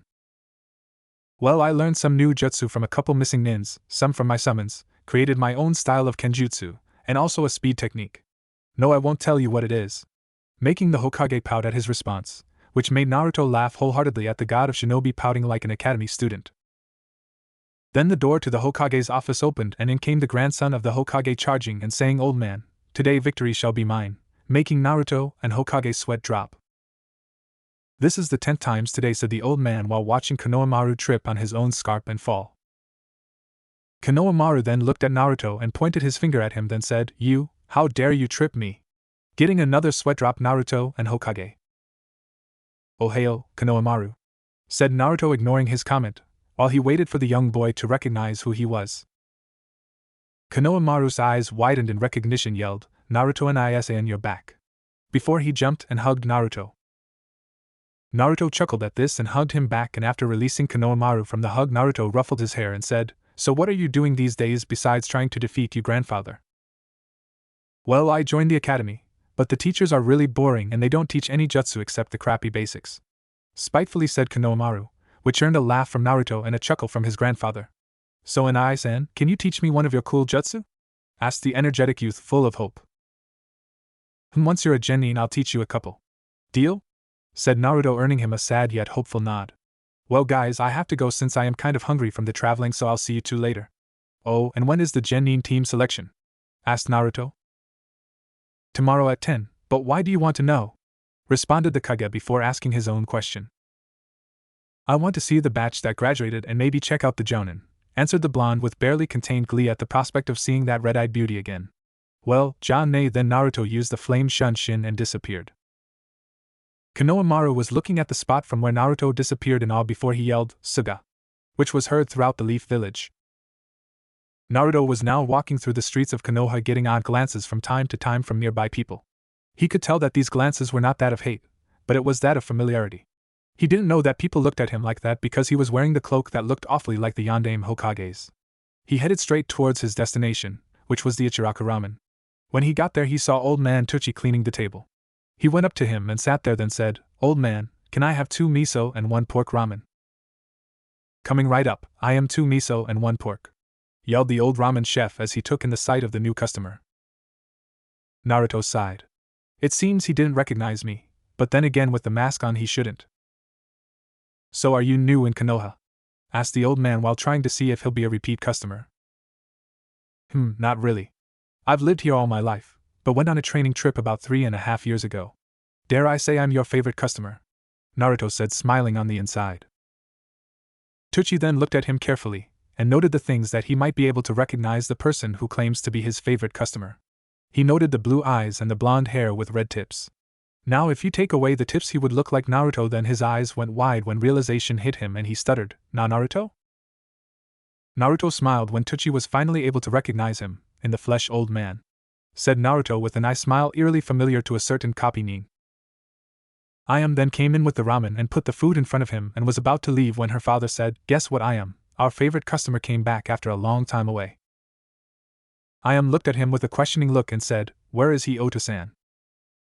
Tucci pointed at Naruto, who had just finished eating his ramen, and looked at them before cheekily saying, "Yo, how you doing, I am-chan?" I am blushed at the nickname, even though Naruto used to call her that before. Is that you, Naruto-kun?" Getting a nod from him, I am ran over to him and gave him a hug. After a few seconds, she let him go to look at him and asked, "So Naruto-kun, what have you been doing for the past years?" "Besides training and traveling, nothing much. How about you guys, how is the business going?" asked a seriously concerned, as he was the bulk of their business before he left. "Well, better than before, thanks to you," said I am cheerfully while finishing up the ramen. "What do you mean?" questioned a curious Naruto as he drooled slightly at the smell of the ramen. "Shinobi would come more often than they used to, and they would mostly talk about Naruto-sama. It seems you've become quite famous around some shinobi," said the old man with a broad smile. Naruto smiled that he was actually being recognized by at least some people. Now he decided that it was time to go, so he pushed his stool back and got up to leave, but not before saying, "It was nice seeing you guys again, but I have to go, so bye." As he dropped enough money to cover the meal 100 times over, With that he jumped on top of one of the houses. Come back soon, Naruto yelled Tsuchi as he collected all the money and a note that said the money was to cover all the money they missed out on while he was gone. Naruto waved his hand motioning that he will without looking back, then disappeared out of their sight. He was currently thinking about the red-eyed Kunoichi, who happened to catch his attention that particular day so long ago. He didn't know why, but something about her makes his heart soar. She was also the most beautiful woman he had ever seen. Even in his journey he didn't see a woman like her, and believe it or not he saw a lot. Hell, most were chasing him, trying to bed him he couldn't wait to see her again and perhaps ask her out on a date, or something, though he was pretty sure that she wouldn't be accepting his offer if she knew how old he was though. Her name was a mystery to him, though he knew her alias as Konoha's Ice Queen. He would have to ask someone if they knew if she was seeing anyone at the moment before even considered asking her out on a date. He was so lost in thoughts that he didn't even realize that he was in the middle of a training ground until a kunai was coming his way, and if he didn't tilt his head he would have been a dead man, or most people would have been a dead man. He looked around to see who threw the kunai. He saw 4 people making their way toward him. There was a girl and 3 guys. She was wearing a pink sleeveless shirt and green ninja pants. She also had brown hair, and with her was a boy who could be mistaken for a girl because his hair was long. Judging by his eyes, Naruto could tell that he is a Hyuga. Behind them were 2 guys who freaked him out. They looked like clones of each other, except one was taller than the other one. The only other difference was that taller one had a jounin vest while Minihim had white wrappers around both his forearms. They both had same bowl cut and eyebrows that looked like black leeches. Gomen. The girl interjected. My idiotic teammate suddenly decided to see if he could hit a target with a kunai, and it seems he totally missed. While giving a glare at the mini-clone. You shouldn't be sorry. I was so caught up in my thoughts that I didn't even know where I was, and I still don't, said Naruto, feeling kind of embarrassed. Deciding to introduce herself to the tall blonde, she said, I'm Tenten. She moved her hand forward to shake his, and he gladly accepted. Then she pointed to Hyuga and said, that's Hyuga Niji, who gave Naruto a HNN, and the taller one is our sensei Mado guy, and the other is Rock Lee. We're Genin team number 9. Both of them gave him their trademark smile with sparkling teeth, which served to freak Naruto out even more. YOSH, you must be a great ninja to be able to dodge my superior throwing skill. I must know the name of the person who is as youthful as me and Gi-sensei, yelled the mini-clone while giving a thumb up. Naruto winced at loudness of his voice and sweat dropped when he heard mini-clone talk about his superior skill, and so did his teammates. When he looked at both clones he saw them hugging each other and yelling. Gi-sensei. Lee. Gi-sensei. Lee. And a sun rose, and now there were 2 suns in the sky accompanied by crashing wave. While this was continuing, Naruto looked at Tenten and said, are they always like that? His tone showed a hint of fear. Tenten sighed and answered, you have no idea. This is nothing compared to their other antics. You still haven't told us your name. Right, sorry, my name Uzumaki Naruto. A pleasure to you, said Naruto while giving her a short bow. Tenten blushed a little at that, since no one even bowed to her before. When Guy heard Naruto say his name, he stopped hugging Lee. He got up, then ran to Naruto and stuttered with excitement, Did you say you are Uzumaki Naruto? While his students were thinking what's so special about this guy that got their sensei this excited over. Yes? Answered a scared Naruto, seeing this guy's face. Then Guy's eyes went wide and he hurriedly took out a book which had a title called Autograph of Super Strong Allies and Rivals, and he opened it, then gave it to Naruto with a pen and said, Naruto-sama, would you give me the pleasure of having your name in my precious book? Naruto, unsure of what to do at the moment, said, as sure. Then opened the book and only saw a name in whole book, that of one Hatake Kakashi. He then signed the book, and after giving it back to Guy, before he disappeared so fast he left an afterimage for 3 seconds before it dissipated. Sugh, he was so fast I didn't even see him go, yelled Guy and his clone while the other 2 had their jaw on the ground at the display of Naruto's speed. Tenten wanted to know just who that guy was, so she decided to just ask her sensei, Guy-sensei, why are you so excited to see that guy? Also, why are you calling him Naruto-sama? He doesn't look any older than us. My youthful students, we just had the pleasure to meet one of the strongest shinobi in the world. He is famed Fenikusa Sanin of Konoha, who gained the title at the age of 9, and now he should be around 12 years of age, explained Guy in an excited voice while looking at the sky.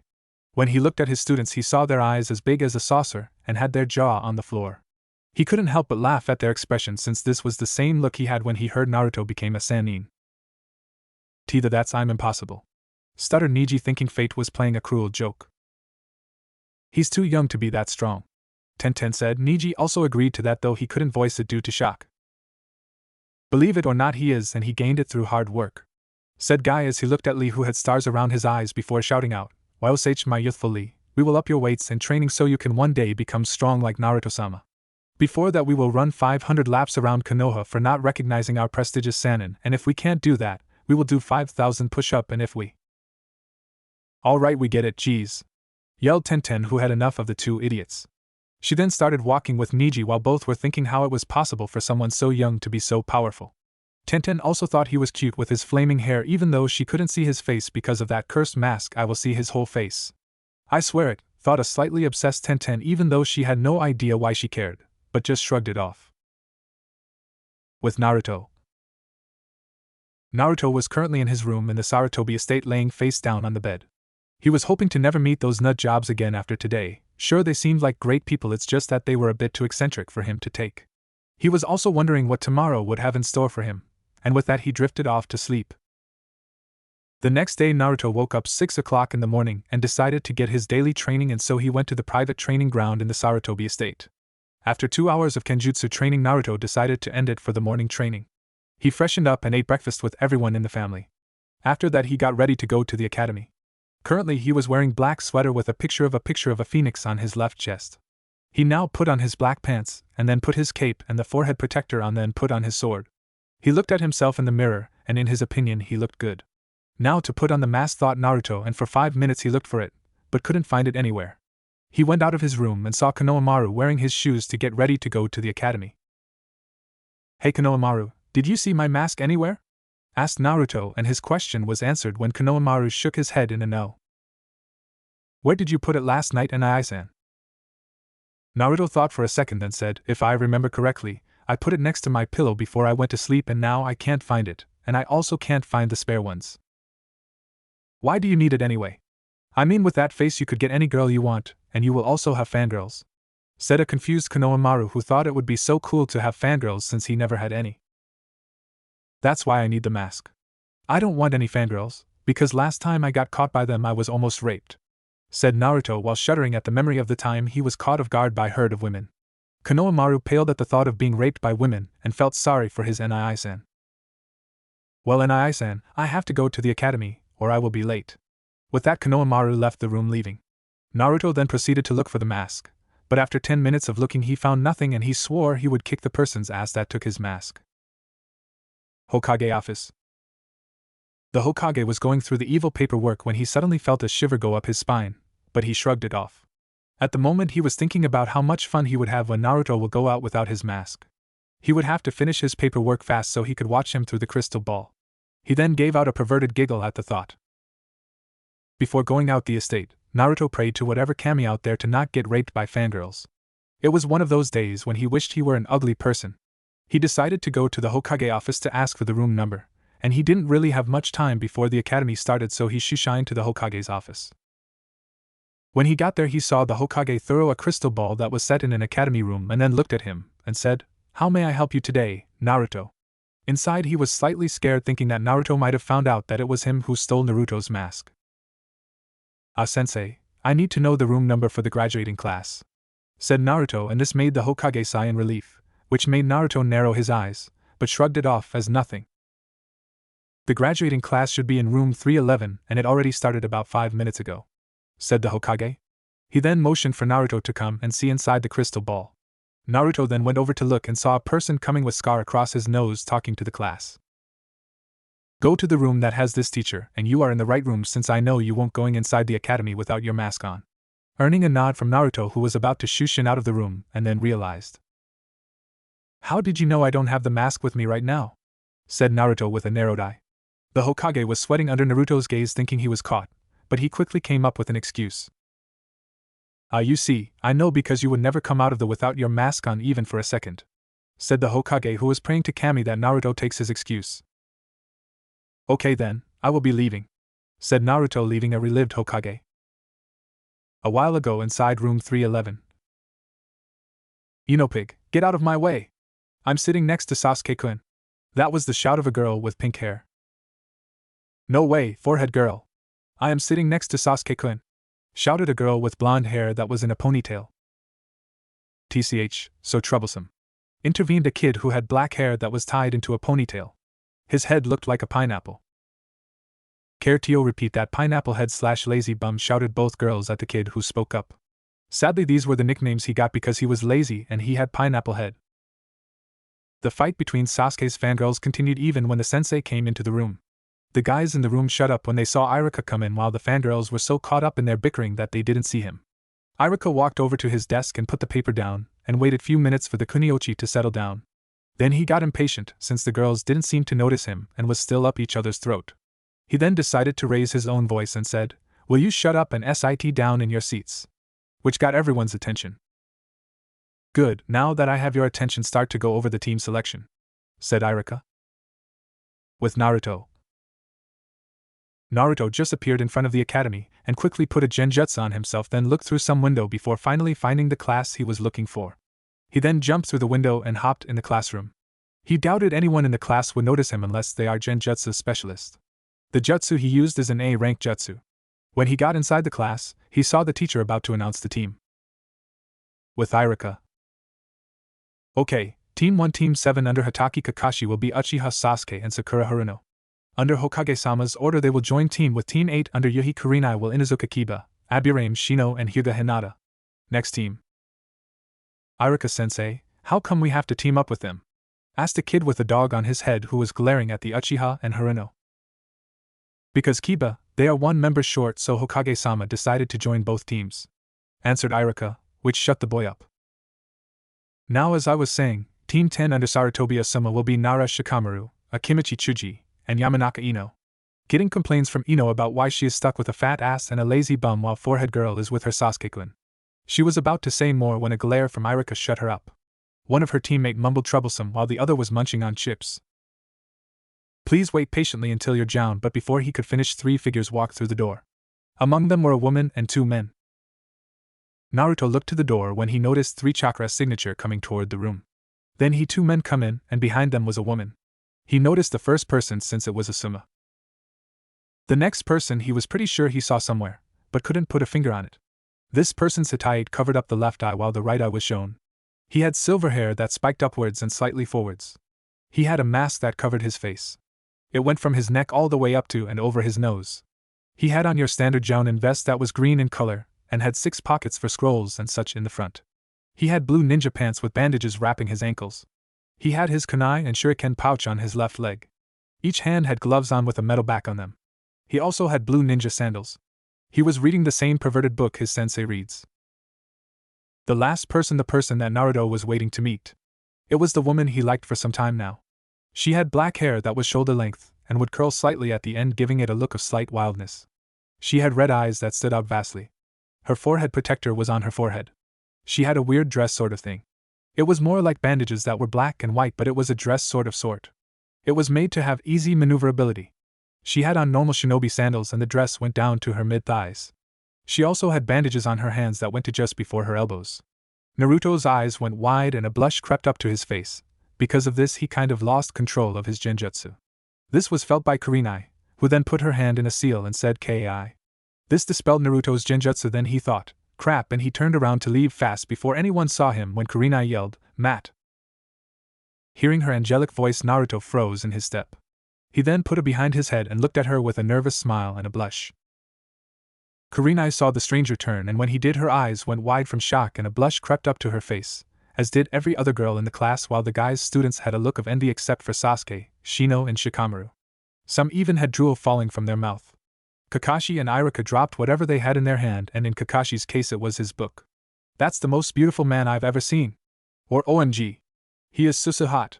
Were the thoughts of fangirls, that is, of course, except Sakura, who thought her Sasuke-kun looked way better. Kakashi, Iruka and Kurenai had one thought in their mind, Yandeme-sama / Minato-sensei. As for Asuma, he already got over the shock when he saw Naruto at the house, and now he had a smirk on his face. Say sensei, is that you? Asked a shocked beyond belief Kakashi. What are you talking about? Asked a not-so-confused Naruto, who looked at Kakashi then Kurenai and blushed again, which was noticed by Asuma, who decided to use it on Naruto later. Ano, who are you? Asked Kurenai, whose blush intensified by a little. Kakashi and Iruka still haven't gotten over their initial shock. Naruto walks over to her and said, Uzumaki Naruto, a pleasure to meet you. He takes her right hand and kisses it. This time her blush skyrocketed and some of the girls fainted while others were pissed at Kurenai for getting a kiss from such a hot guy. Now Naruto-sama, what are you doing here? Interjected Kakashi while he, Kurenai and Iruka were thinking that he looks so much like him. When Kakashi added Sama to Naruto's name, every student in the class gave him a questioning look, and when the Inuzuka was about to ask why, he was inferred by a girl who shouted, "Hey, what the hell do you think you are doing spying on us, you freak?" Everyone turned their head to the voice, and they saw the pink-haired girl. "Sakura, show him some respect," shouted Iruka, which scared her a little because Iruka never yelled at anyone like that. Sakura in a shaky voice said, "How come Iruka-sensei? He was spying on us and I never saw him in Konoha, so he may be a spy from other village, so I thought." "You thought wrong, Sakura, he is not a spy. He is the Phoenix Sanin of Konoha," explained Kakashi, getting collective gasp from the students that was heard throughout the classroom. They learned about the 3 fearsome legendary ninjas, and here was a Sanin standing right in front of them even if he wasn't mentioned in the book, and what was more amazing was that he didn't look any older than them. "Nani? That's impossible. You have got to be lying, right, sensei?" half stammered and half asked Kiba to Iruka. "No, Kiba, it's true. He is the first person to ever reach Kage level at the age of 12, so in other words he became a Sanin when he was 12 and then left Konoha for about 3 years. Said Iruka, making the whole class speechless to hear of such amazing feat except Sasuke, who balled his fist in anger at hearing someone besting him, an elite Uchiha. He was supposed to be the strongest, and here was a person who surpassed him. He swore that he would find out the secret of his power, then take it from him, and make it his own. Inside his sick little mind, the chibi Sasuke gave out an evil laugh. "Hey, why don't you prove to us that you are a Sanin, because we don't believe it?" yelled Sasuke. Everyone in the class was surprised by Sasuke's outburst, because he never spoke louder than Shino, who basically never talks unless necessary, and Uchihas never spoke loud. As for Sasuke, he wanted to see if Naruto is as strong as Iruka said, and if he is, then maybe he could teach Sasuke so he could kill his brother. Naruto looked at the Uchiha and sent out a little killer intent that made him almost wet his pants. Since it was directed at him only, so no other students felt it. "I don't have to prove anything to you, fool," said Naruto coldly, that sent shiver up everyone's spine. "No, Naruto-sama, would you like to introduce yourself to the class and maybe tell us your likes and dislikes?" asked Iruka, hoping that Naruto wouldn't kill one of his students. Naruto gave him a nod and went in front of the class. "Well, let's see, my name is Uzumaki Naruto. My likes are ramen, though not as much as I used to, also a certain beautiful jounin, and creating new techniques." Everyone in the classroom raised an eyebrow when he said he liked a jounin, and Naruto saw the looks, but decided to continue. "My dislikes are arrogant people and people who hate someone for things they have no control over. My dream? Currently I don't have one as of right now, but maybe someday I will." "Naruto-sama, can you tell us why you are called the Phoenix Sanin?" asked Ino, while using her puppy eye jutsu on Naruto. Naruto looked at the class and saw that they had a look of anxious. He then looked at the academy teacher and the jounins and saw that they had the same expression on their faces except Kakashi. He really couldn't tell due to the mask covering his face. He thought for a second, then said, "How about I show you instead of explaining some boring stuff?" making some of the students to break out into loud cheers in hopes of seeing something really cool. Naruto stepped out of the classroom as everyone followed him to the academy training ground. He slowly walked to the middle of the field, while everyone else stayed on the sideline. Naruto rolled up his left sleeve before revealing a tattoo in the shape of an orange bird. It covered his whole forearm with its wings in a position like it was about to take off, as its tails was wrapped around Naruto's arm. Biting his thumb, Naruto smeared the blood on the tattoo, then smirked as suddenly in a puff of orange fire, a flaming bird slightly taller than Naruto himself appeared out of nowhere. All those present were speechless at the beauty of the summon. Over 10 feet tall, stood right next to the blonde. Its feathers were black as night with an orange tinge to the ends, making it look like the flames were on fire. Its eyes, which were surveying the field, were a brilliant gold with dancing flames in the center of each. It snorted in annoyance, causing its nostrils to flare black flames out of the end of its crimson beak. Naruto saw the look on their faces, which made him scratch the back of his head and give out a nervous chuckle, then looked at his summon's annoyed face and said, "Sorry Ritsu, I needed to demonstrate to the academy students why I am called the Phoenikusa Sanin." Naruto apologized to the bird standing next to him. Before anyone could say anything, Sasuke came up to Naruto and said, "I demand that you teach me your jutsus." In a demanding tone, jealous at the fact that Naruto was able to summon something like that and without seals. Sasuke knew that a jutsu like that is at least jounin level, and for him to use it without breaking a sweat means that he is strong. Not that Sasuke would admit it. Naruto raised an eyebrow and replied, did you say something, Uchiha-san? Making Sasuke ball his fist in anger, thinking Naruto was mocking him. He then asked the question again, only louder this time. I said teach me how to do that and your other jutsus. I can't teach it to you, because you need to sign a contract with the Phoenix, said Naruto, slightly annoyed. And then give me your contract so I can show those birds what a true shinobi of an elite clan do, Sasuke said with arrogance in his voice while looking at Naruto, then the bird.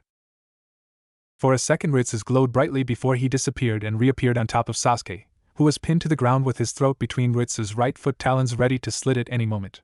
Ritsu then said, an imbecile with a darkened soul such as yours could never hope of becoming a summoner of the mighty Phoenix clan. In an angered tone. Naruto, seeing an angry Ritsu, said, Ritsu, that's enough. I had no intention of allowing someone so unworthy summon your clan. In a firm tone before Ritsu nods and disperses. Sasuke, who was scared, slowly got up and dusted off his clothes. Fine, I don't need that stupid summon anyway. So to make up for that, teach me your other jutsus, he demanded with a glare. Why should I teach you anything? Asked Naruto with a bit of malice in his voice at being demanded something by a mere genin. Because I have to get strong enough to kill a man. Causing every male and some female students to now back away from Sasuke while the other fangirls thought he was cool, especially Sakura. And who might that man be? Questioned Naruto, even though he could guess who that man is. None of your business, so just teach me the jutsu, demanded Sasuke in a loud voice. He was currently getting at his limit. Let me think about that, said Naruto while going into thinking pose. Sasuke had a hopeful look on his face, and inside he was devising the fall of his brother with this jutsu. Then couple of seconds later Naruto looked at Sasuke. How about no, answered Naruto calmly. Hearing this, Sasuke balled his fist hard enough to draw a little blood. Everyone on the side was getting a little worried at what Sasuke might do since Naruto rejected to teach him. Kakashi was about to go and calm Sasuke down when he yelled, why won't you teach me? As he gritted his teeth hard. Naruto's simple answer was, because I don't like you. With that he turned to leave. He got in few steps, then felt a puny killer intent before he heard Katon, Gokaku no Jutsu, fire release, great fireball technique. When he turned around he saw a fireball coming toward. After hearing Naruto's answer, Sasuke being angry was an understatement. He was furious. How dare a nobody like Naruto treat him, and Uchiha like he was nothing. For that he is going to pay, and with that in mind Sasuke started do seals. On the sideline everyone's eyes went wide when they saw Sasuke start to seals for a Katon Jutsu. People just froze when they saw him prepared to attack a Sanin. Kakashi was got out of his shock state and was about to reach for Sasuke to stop him from finishing the last seal, but he was too late. When Sasuke finished the jutsu and launched it toward Naruto, he saw Naruto stop in his track and look back to see the upcoming fireball. Naruto turned around to see a giant fireball heading his way. He suddenly smirked and just stood there, not even moving an inch, like he didn't see anything coming his way. People on the sideline were confused by his action. Here was a fireball coming Naruto's way and he is just standing there. Everyone stayed quiet, until Kurina yelled out, Naruto Keien! Move out of the way! Without even thinking she put both her hand, hoping that no one heard her say it. That hope went down the drain when she saw some jounins and some students looked at her. She knew it was loud enough for everyone to hear, but a girl can always hope, can't she? Naruto heard her, and had a blush on his face, but he didn't have time to think about that since he had the foolish Uchiha to deal with at the moment. The fireball impacted with Naruto, and upon impact, sound of explosion resonated throughout the area. Everyone was anxiously waiting for the dust and smoke to clear up so they could see the result of the impact. Ha ha ha, some Sanin he is. He is dead after being hit by one of my jutsu. It goes to show that Uchihas will always be superior to any others, said Sasuke, giving out an evil laugh that would make the former snake Sanin proud, but he soon stopped laughing when heard someone give out a chuckle from inside the smoke. Then he saw an outline of red flames around a figure, but couldn't make it out clearly because of the smoke. It started to clear up, and in all glory stood the Phoenix Sanin, who had red flames around him that looked like a barrier and oddly like armor. All the students' jaw on the ground at seeing Naruto standing there without even a scratch on him, while the academy teachers went wide-eyed. Kakashi and Asuma was pretty sure Naruto would survive a jutsu delivered by an academy student even if the person was Rookie of the Year, or he wouldn't be much of a Sanin. Naruto looked at Sasuke and a smile appeared on his lips. I think I will taunt him some to see how much he can handle, though I don't think it will be much since he is an Uchiha and an Avenger at that, thought Naruto with a smirk. Sasuke-chan, you actually thought that you puny Uchiha's jutsu would hurt me. TSK, you ought to be ashamed of yourself. At the level you are, A million of those fire jutsu wouldn't hurt me," said Naruto in a mocking tone while a devious smile formed on his lips seeing how it affected the Uchiha. On the sideline, people were snickering at the addition of Chan to Sasuke's name and the fact that Uchiha being called weak. That is, except his fangirls, who were kind of pissed that this person had the nerve to call their beautiful Sasuke-kun weak. They didn't mind the Chan since it made him sound kawaii. Sasuke was seething at being called weak. He would show this person how strong an Uchiha is even if it means that he had to kill him. Which shouldn't be too hard considering he is from a prestigious clan. Sasuke then took out several kunais from his pouch and then said, "Hee, I want to see how you block this." "Matt." Sasuke tried to yell, but stopped when he saw Naruto raise a hand and motioned for him not say anything and to let Sasuke do whatever he wanted. But," Iruka stammered. "It's okay, Iruka-san. It seems your student has a lot of anger in himself, so I simply want him try and take out that anger on me. That is if he can," said Naruto while smiling, which got him a worried nod from Iruka. "Well, Uchiha, what are you waiting for? I will only use one finger against you. That should make it easier for you to beat me, and I will also teach you that jutsu you wanted if you could make me bleed," said Naruto, getting a wide smirk from Sasuke and yells of encouragement from his fangirls. The loudest one was the girl with pink hair who yelled, "Go Sasuke-kun, kick his ass. I know you can do it since no one in our age group is stronger than you," trying to encourage him more. At this, the Jounins and the Chunin's teachers gave her a look that say, "Are you stupid?" also earned her sweat drop from some of the students. Naruto chuckled at what she said and looked straight at Sasuke, then said, "Well, you sure have some loyal fangirls, don't you?" Getting a tick on Sasuke's head. "What are you waiting for, a card with invitation to attack me?" said Naruto. Sasuke then threw several kunais at Naruto, which was evaded by him easily. Sasuke, seeing his kunai was evaded, ran up to Naruto with a single kunai in his hand, and when he got there he took a swipe at Naruto across his chest in a vertical line.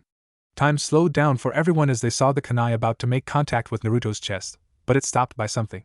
They couldn't see clearly, but when they looked closely what they saw made everyone either have their jaw on the ground or go wide-eyed. Everyone rubbed his or her eyes, then looked at Naruto and Sasuke again to confirm if they were just imagining things. Then they saw the same scenario. Naruto had just stopped Sasuke's attack with only his index finger, which was surrounded by black lightning that made faint crackling sound. "And a nanny?" stuttered Sasuke at seeing his attack was just blocked by one finger, but he was even more surprised when Naruto started to push the kunai away with amazing strength. Once Naruto pushed away the kunai several inches from his body, he looked Sasuke in the eye and said, "With that kind of strength you'll never be able to pierce through this electricity, and also never be able to kill the person you mentioned, and the path you choose will never give you power. Remember that." With that, Naruto pulled his hand back and with lightning-fast speed he plunged his index finger into Sasuke's shoulder blade. Sasuke at this point froze when he felt something go inside his body. Then he felt sudden jolts of pain coursing throughout his body like he had been hit all over. He gritted his teeth from the pain, and this kept him from screaming out for a few seconds, but he couldn't take it so anymore, so he screamed out as loud as he can. He then fainted from the excruciating pain, but not before hearing Naruto whisper, "Shurgan." On the sideline, girls had their hand over their mouth, and the boys had a frightened look on their face from the power Naruto showed. "And I had so much fun beating up Sasuke, and I am sorry for doing that to him if there is any Sasuke fan. But I honestly hate him a lot." Suddenly Naruto caught someone running up to Sasuke, and when he looked to see whom it is, he saw the girl with pink hair who was supposed to be Sasuke's teammate along with Team 8. She went up to Sasuke and then cradled him, then looked at Naruto and shouted, "What the did you do to my Sasuke-kun? Why are you demon?" Naruto froze when he heard her say that, including everyone that knew about his secret. Flashbacks of the past started to flood Naruto's mind, and he subconsciously started to release massive amount of killer intent that made most of the genin pass out, and the one that were conscious were on their feet shaking like man. Even the experienced Jounins were sweating under the pressure of the killing intent. When Naruto realized that he was releasing killer intent, he immediately stopped. Looking around, he saw conscious people were breathing heavily. He gave everyone an apologetic look and said, "Gomen, Minasan," earning a faint nod from some of them. Naruto looked at Sakura and saw a look of fear in her eyes, then said, "You are lucky that I am happy today," making everyone make a mental note to never piss him off. If this was him happy, then they never wanted to see him pissed. Naruto looked at Kakashi and scratched the back of his head in embarrassment. "Sorry Kakashi-san. I guess you'll have to postpone your exams since Uchiha probably won't wake up for another day or two, and I think you should try to make him give up on that revenge thing." Giving Kakashi an awkward smile. Kakashi nodded at Naruto's statement. He too thought that Sasuke would hurt himself if he doesn't give up on killing his brother. "Well, I guess I will be going now, Johnny." With that, Naruto leaves Shushined out of the training ground since he didn't want to surprise anyone anymore today. One thought passed everyone's mind, and that was, what power? Kyuso. That demon brat ruined my plan. Now I will probably have to wait a little longer before I could have the Uchiha steal the Forbidden Scroll. But then again, I think this little fight between them will drive Sasuke's desire to get stronger, and I could use that to my advantage.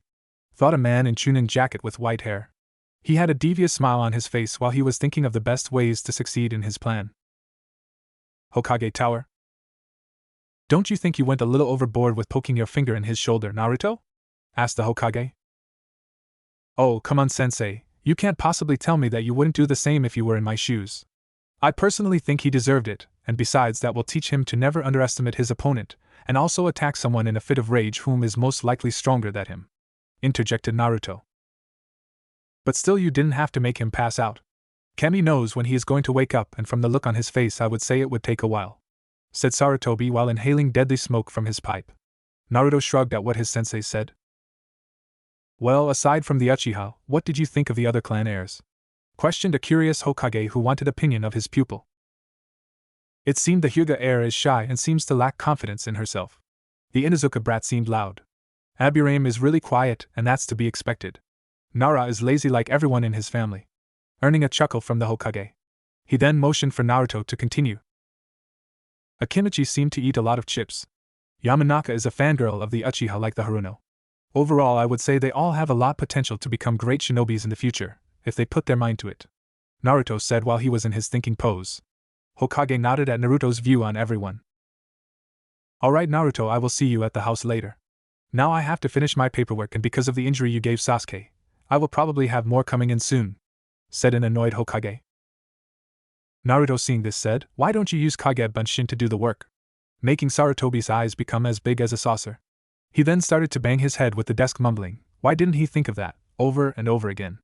Naruto chuckled when he saw his sensei acting like an idiot. He decided to leave the old man alone for the time being, so he walked out the door. When he walked out of the room, he saw the female secretary of the Hokage with a huge blush on her face while looking at him. He ignored her stare and simply walked out of the building. Unknown area in Konoha. In a dark room, two figures could be barely seen. One was sitting on a chair while the other one was about 10 feet in front of him, kneeling down. Report, demanded the person on the chair, and by the sound of his voice he seemed at least around 60 years of age. Uzumaki Naruto, the Phoenix Sanin of Konoha, has returned to the village yesterday, sir, stated the figure in front of him. I see. What of the situation in Oto? The Otokage has agreed on our terms, and he will help us carry out your plan, that is if we help him reach his goal. Alright, you are dismissed. Hi, Danzo-sama. With that, the person on the floor disappeared. Sarutobi, you will regret not giving me the Kyubi brat, said Danzo to himself while laughing out manically, which was heard throughout the room. It has been 2 days since the day Sasuke got hospitalized by Naruto, who happened to have enjoyed putting the Uchiha down. Since that day, Naruto started hoping that he would get more chances to put the Uchiha in his place and destroy his mountain-size ego. But he didn't have time to think about that. Naruto's current problem was fangirls. For the past 2 days, Naruto had been training harder than he usually did, since he didn't really have anything besides that to do. He went out to look for Kurenai, but couldn't find her due to being chased by fangirls, and that was kind of the reason he didn't go outside much. Yesterday, some female shinobi practically raped him. It seemed like they gain extra strength when they are hunting down a hot guy like savages, and he forgot to take off the gravity weights. He wasn't able to buy any masks since he would get jumped when he would set his foot outside the Sarutobi mansion. Naruto now really didn't see the point of buying a mask since most people already saw his face, and henge didn't seem to work either. So the constant training wore him out. Hokage office. At the moment, Naruto was talking to the Hokage about the suspicious activities that have been going on around the border of Suna. There seemed to be more Suna ninjas that were patrolling the area than there usually were, and some foreign ninjas were seen going in and out of Suna at late hours. Normally this wouldn't really concern Naruto, but the fact that there seemed to be a few Konoha Umbu sneaking around as well seemed a little off, and when Naruto asked the Hokage if he assigned any mission, but the Hokage didn't recall any memory of sending any ninja there in the past few months. So where have you heard this news, Naruto? Asked a curious Hokage. Sensei, I have my own spy network like Jiraiya, but they might not be as good as his. Still, they are good enough to know these kinds of things. And they are getting better at collecting information without being found out, answered Naruto. So are you going to send anyone to go and investigate? Asked Naruto. Sarutobi took a puff out of his pipe and said, I want you to go and check this out, Naruto. And 3, why me? You could send some Ambu to check it out, said an annoyed Naruto. Well, more than one person could be found out easily, and there are not many available jounin to send. Besides, you really have nothing to do in Konoha and you could get away from your fangirls. You are also the strongest person in the village, so it would be a waste to not use your skills, said the Hokage with pride and hoping that Naruto would take the bait. And he was sure Naruto did when he saw a wide-eyed look from Naruto. So will you be taking this mission? Asked the Hokage. Hi, answered Naruto with some reluctance. Well then I want you to leave in 2 days. Is that enough time for you to be prepared? The Hokage earned a nod from Naruto. If that's all you need, I will be going to see someone. Naruto then shoo-shined out of Hokage's office. When Sarutobi saw Naruto left, he summoned a Kagebushin and made it do the paperwork while he was reading Jiraiya's research. Ah, how I wish I was young enough to do all these things, thought the Hokage with a perverted smile on his face. With Naruto. Naruto was walking outside with a smile on his face, thinking that today would be a really good day. So far he didn't have any fangirls chasing him, which was a blessing in itself. He could see young women drooling at the sight of him and men had envious look on their face since Naruto was getting a lot of attention from the ladies. He didn't really mind people giving him this look as long as they didn't chase after him or giving him a look of hatred, which was present in some people. He was currently looking for one person, and that was the beautiful red-eyed woman. He didn't really know where to look for her, so he was just wandering around hoping that he would run into her somehow, but that would have to wait for now. Naruto suddenly felt a feeling of dread go up his spine. It was the feeling he got whenever his fangirls were nearby. My fangirl sense is tingling, thought Naruto. So trusting his instinct, he slowly looked back and froze. Behind him he saw at least 100 fangirls, and most of them were shinobi. They had signs up which had, "Naruto-sama marry me" or "I want to bear your children Naruto-sama," and all sorts of other things written on it. Kasa, why did they have to come right now? I have to get away from them somehow and fast. But how? Thought Naruto for a second, and then an idea hit him. Ano, how are you guys doing? Asked Naruto to the group in front of him. When he asked them that, most of the girls had hearts in their eyes, thinking his voice was angelic. Naruto-sama is talking to me. What should I do? Said one girl aloud, earning her glares from other fangirls. Naruto, thinking it was time to carry out his plan, pointed to the back of the group and yelled. Nanny!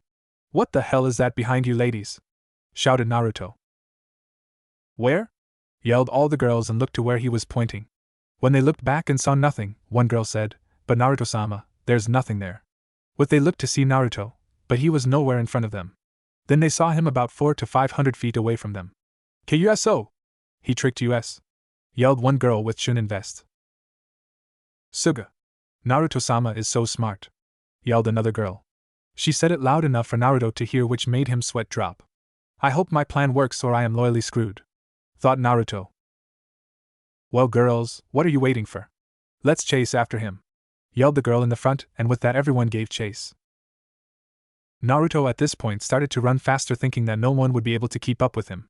How wrong he was. After a couple of minutes of running, Naruto looked back to see if there were any girls behind him, and when he couldn't see anyone he sighed in relief. That was short-lived when he felt the same dreaded feeling. This time, without even looking back, he started running again. He could hear screams of girls calling out to him. He ran at any direction he could find. He finally put some distance between him and the fangirls, but he knew they would eventually find him. Where the hell am I? Said Naruto out loud. He was pretty sure he was lost again like 3 days ago, but this place seemed familiar to him, and he confirmed it when he saw the two people that freaked him out even more than his fangirls. It was the clones. With them was the girl Tenten, if he recalled correctly, and the Hyuga. Naruto started to back away from them, hoping to not get noticed, but that went through the drain when he saw everyone looking at him. Tenten was blushing to point where her head seemed to explode any moment now. Guy went wide-eyed and his other two students were confused as to who this person is. Yandame-sama, Guy whispered. Damn, he is so hot. Way hotter than Niji. This thought went through Tenten's head as she drooled a bit while staring at the man in front of her. How dare that guy wear those flashy clothes? It should be me who gets to wear them, thought a jealous Niji as he compared outfits. Ano, who are you? Asked a blushing Tenten, ignoring the way the man looked at them like they were crazy. I believe that I introduced myself about 4 days ago, said Naruto, because he could have sworn he already introduced himself. Naruto-sama, is that you? Yelled a surprised Guy. Why yeah. Naruto stuttered as he was still unused to Guy's antics. That piece of hunk is him, thought Tenten. She saw her sensei and her teammate giving her weird look, and Naruto had an amused look on his face. I said that out loud, didn't I? Said an embarrassed Tenten. Everyone gave her a nod and she slapped her forehead. Naruto smiled at her slyly, then said, I'm flattered that you think of me that way, Tenchan. This made her blush even more. Shut up. Stuttered Tenten, making Naruto chuckle. Yosh Naruto-sama, my second eternal rival. I will run 500 laps around Konoha for not recognizing you again, and Lee, this is your punishment too, yelled Guy. Yosh. Gi-sensei, your flames of youth burn brighter than ever, interjected Guy's prestigious student, Lee. When did I become your rival? Asked a scared Naruto. Guy then takes out a book, and when Naruto saw it, his eyes went wide. It was the same book he signed last time he met Guy. You and Kakashi are my eternal rivals, boasted Guy like it was something to be proud of. Do you have to yell out everything you say, Guy-san? Naruto questioned as he covered his ears. This is a way to bring out my flames of youth to make it shine brighter than ever, Naruto-sama, shouted Guy while striking his patented good guy pose. Gi-sensei, yelled his clone. Lee. They started hugging each other. Gi-sensei. A crashing wave suddenly appeared out of nowhere, and also a bright orange sun was setting in the distance. Tenten and Niji were groaning at their antics. They having long since gotten used to Guy and his clone acting like this every day. Kakashi and Naruto seemed to make the clones even more excited, and that they were not used to. Naruto was forming a plan to get away from these freaks, but he was brought out of his thought when he heard girls screaming his name from distant. Oh great! Now I have to get away from these two and my fangirls, thought Naruto. What the hell is that, Niji? Tenten asked her teammate while looking behind Naruto. Niji then followed her sight and saw a cloud of dust heading their way, and not knowing what it is, he shrugged. Man, why the hell am I the only one in these kinds of situation? Naruto wondered. Then an idea hit him right in the head, and an evil smile from on his lips. Tenten and Niji saw this and started to back away from Naruto to not get involved in whatever plan he is cooking up in his head. Naruto walked up to both Guy and Lee and smacked them both upside the head, stopping the screams of Gi-sensei and Lee. Enough already? When Naruto said that, both clones settled down and looked at Naruto, but the cloud of dust heading Naruto's way caught their eyes. Lee put his right hand over his eyes to get a better look, but still could, so he did the only thing he could. He yelled, Nandakior? A.N. I hope everyone knows what that means. I am not Japanese, so I don't really know how to spell it, sorry. Yes, Lee-san, I will be getting to that, said Naruto. Now he got the full attention of the duplicates. Now, what you see there, my YY youthful friends, are unyouthful women who have yet to reach their summertime Y-youth, stuttered a disgusted Naruto. As much as Naruto hated to say these words, he had to say it, if he wanted to get out of this place alive. Yosh! Yelled Guy and Lee, making Naruto wince in pain. He felt like his eardrum broke, but that's not the only thing that will break if he stays here for too long. Guy, as my eternal rival, I want you to bring back the youth of these women, which I failed to do, and if you succeed in this matter, we'll have more youthful people in Konoha, said Naruto, sugarcoating it. He knew that Guy would fall for this youthfulness crap. Yosh! My eternal rival, I, the beautiful green beast of Konoha, will spread youthfulness to all of Konoha one day. First, I will start with these UN youthful women, yelled an enthusiastic Guy. Yeah. Well, I wish you best of luck. Now onward you go, and may you succeed in teaching these women the way of youth, said Naruto while thinking that these images of him talking about youth might never go away. Then he saw Guy and Lee start to run toward his fangirls while yelling nonsense. Bakas. Naruto mumbled with a smile on his face. Well, Ten-san, Hyuga-san, I will see you later, but I hope never to see those two again, interjected Naruto and ran off the other direction. If Guy and Lee can't scar them for life, then I don't know what will, thought Naruto while running. He smiled when he heard screams of HH, these eyebrows are alive, or get away from US freaks. He just officially signed his death warrant, didn't he? Asked Tenten with a sigh. Yep, that Baka has no idea what he has gotten himself into by admitting Guy-sensei as his rival, said a smirking Niji, only to get over the head by his teammate. What the hell was that for? Asked Niji annoyingly. Don't call the poor gorgeous Guy a Baka, you Baka, retorted Tenten, feeling sorry for Naruto for when he meets Guy and Lee in the future. Whatever, Niji mumbled. With Naruto. Naruto had finally come to a stop and was huffing like he had just fought two Jiraiya's at the same time. He was staring at the ground and trying to catch his breath. Naruto-sama, why do you look so tired? Said a female with angelic voice. Naruto thought he recognized the voice, but couldn't pinpoint whom it is. So finally catching his breath, Naruto looked up to see a familiar that made him blush. It was the object of his affection, Yuhi Kurenai. Naruto straightened up and gave out a nervous chuckle as he was scratching the back of his head. He then decided to answer her question. Naruto gave a sheepish grin. You see, Kurenai-san, I was running away from my fangirls and then ran into Guy and his team. So in order to escape from them I used Guy to scare away the fangirl and then ran away so I don't have to deal with Guy and his clone afterward. And that's why I am tired. Kurenai had an amused look on her face, making a mental note that even a Hokage-level shinobi will tire out after their confrontation with fangirls and Guy. That was quite a story, Naruto-sama, said Kurenai while giving out a small giggle, which Naruto found to be really cute. To him everything about her is exotic. Those red eyes, that face and her luscious lips. He just wanted to kiss it, and it was getting harder to not give in to the temptation when he saw her lips moving.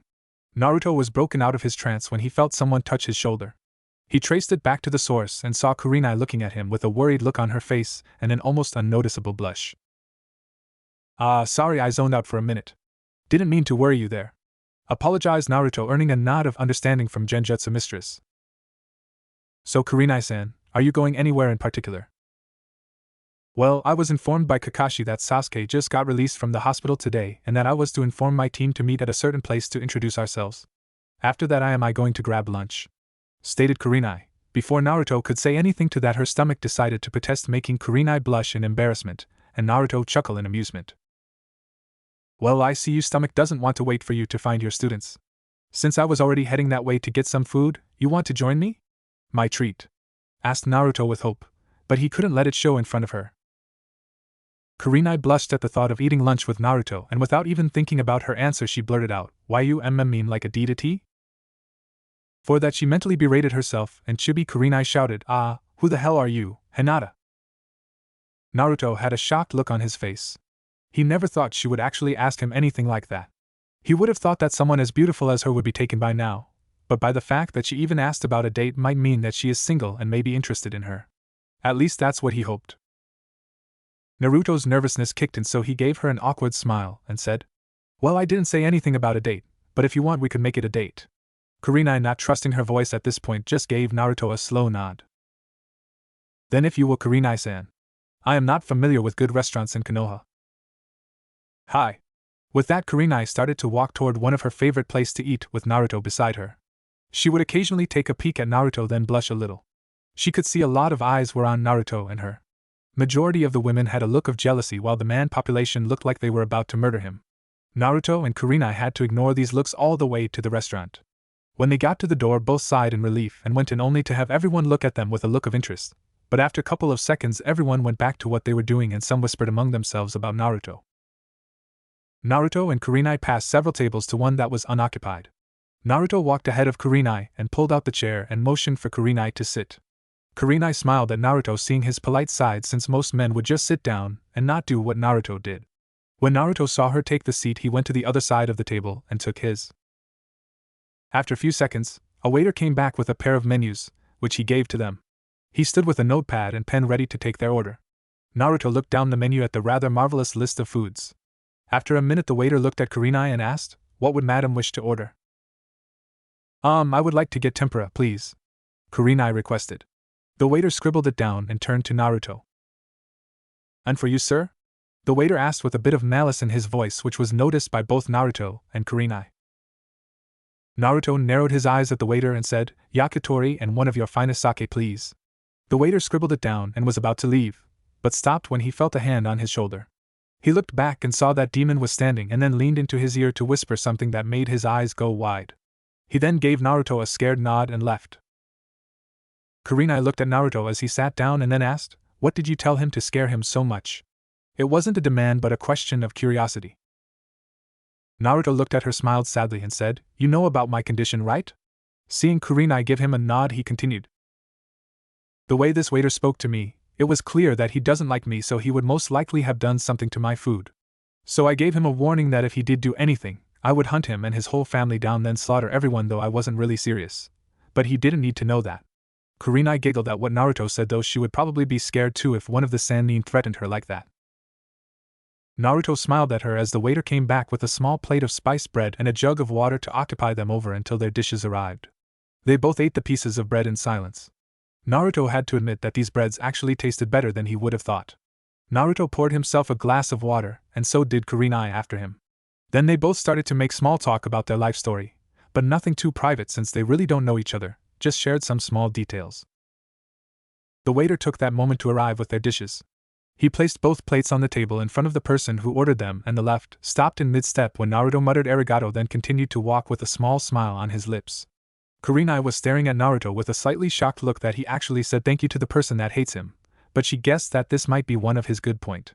He doesn't seem to hold any grudge toward the people that despised him.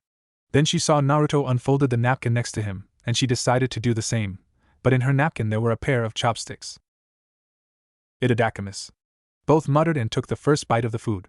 For something so cheap, well, at least for Naruto these foods were really good. Both of them savored the taste as they continued eating their dishes, but that soon came to a stop when Naruto saw some chunis running at top speed and had a frantic look on their face. Deciding to find out what was going on, Naruto wiped his mouth and stood up. Kurenai looked at him with a confused look, then asked, "What's wrong, Naruto-sama?" Making Naruto look at her. "I am sorry to cut our date short, but something seems to be going on in the village and I need to check it out," Naruto said while motioned for the waiter to give him the bill. The waiter came up to him and gave him the bill, then left. "I wish to continue today's date sometime in the future if you want, and please don't call me Naruto-sama, because it makes me feel old." Kurenai gave Naruto a nod. "It doesn't look like anything big is going on, so I hope you don't stop eating on my behalf, Kurenai-san." "Well, any Naruto then winked at her and left the restaurant, but not before paying the bill. Kurenai was blushing like crazy when Naruto winked at her, and continued eating when he left. "Sorry, I couldn't come up with anything else because I know Kurenai wouldn't stay there when village is at crisis." With Naruto. He was currently spading toward the Hokage Tower to get details on the situation, but before reaching there he ran in the same chunin that he saw at the gate on the day of his return to Konoha. He stops the chunin and asked him what was going on in the village. "Uchiha brat has stolen the forbidden scroll from the Hokage-sama's office," said Kotetsu. Naruto narrowed his eyes at that. How did a single genin manage to steal something so important from his office? Hokage-sama went home on his lunch break, and that was when the Uchiha stole it. His secretary was found unconscious. "So well, you may return to what you were doing." Naruto dismissed Kotetsu, then started to ponder how Sasuke knew where the scroll was. Either someone was working with him, or he was planning this alone for some time now if he was to know the exact location of it. "I guess I will have to wait and see. Kukuku Uchiha, I have another chance to take you down a peg or two," thought Naruto. An evil smirk formed on his face, but quickly dismissed it and vanished to hunt Sasuke down. In a dark place, a pale man was seen walking down the hall when he felt scared. He thought, "Oh no, something bad is going to happen and I must relocate to one of my not-so-secret-these-days hideout." Couple of hours ago with Sasuke. Sasuke got out of the hospital about an hour ago, and now he is wandering around the streets of Konoha thinking of ways to get stronger than Naruto. Then surely he would be able to defeat his brother.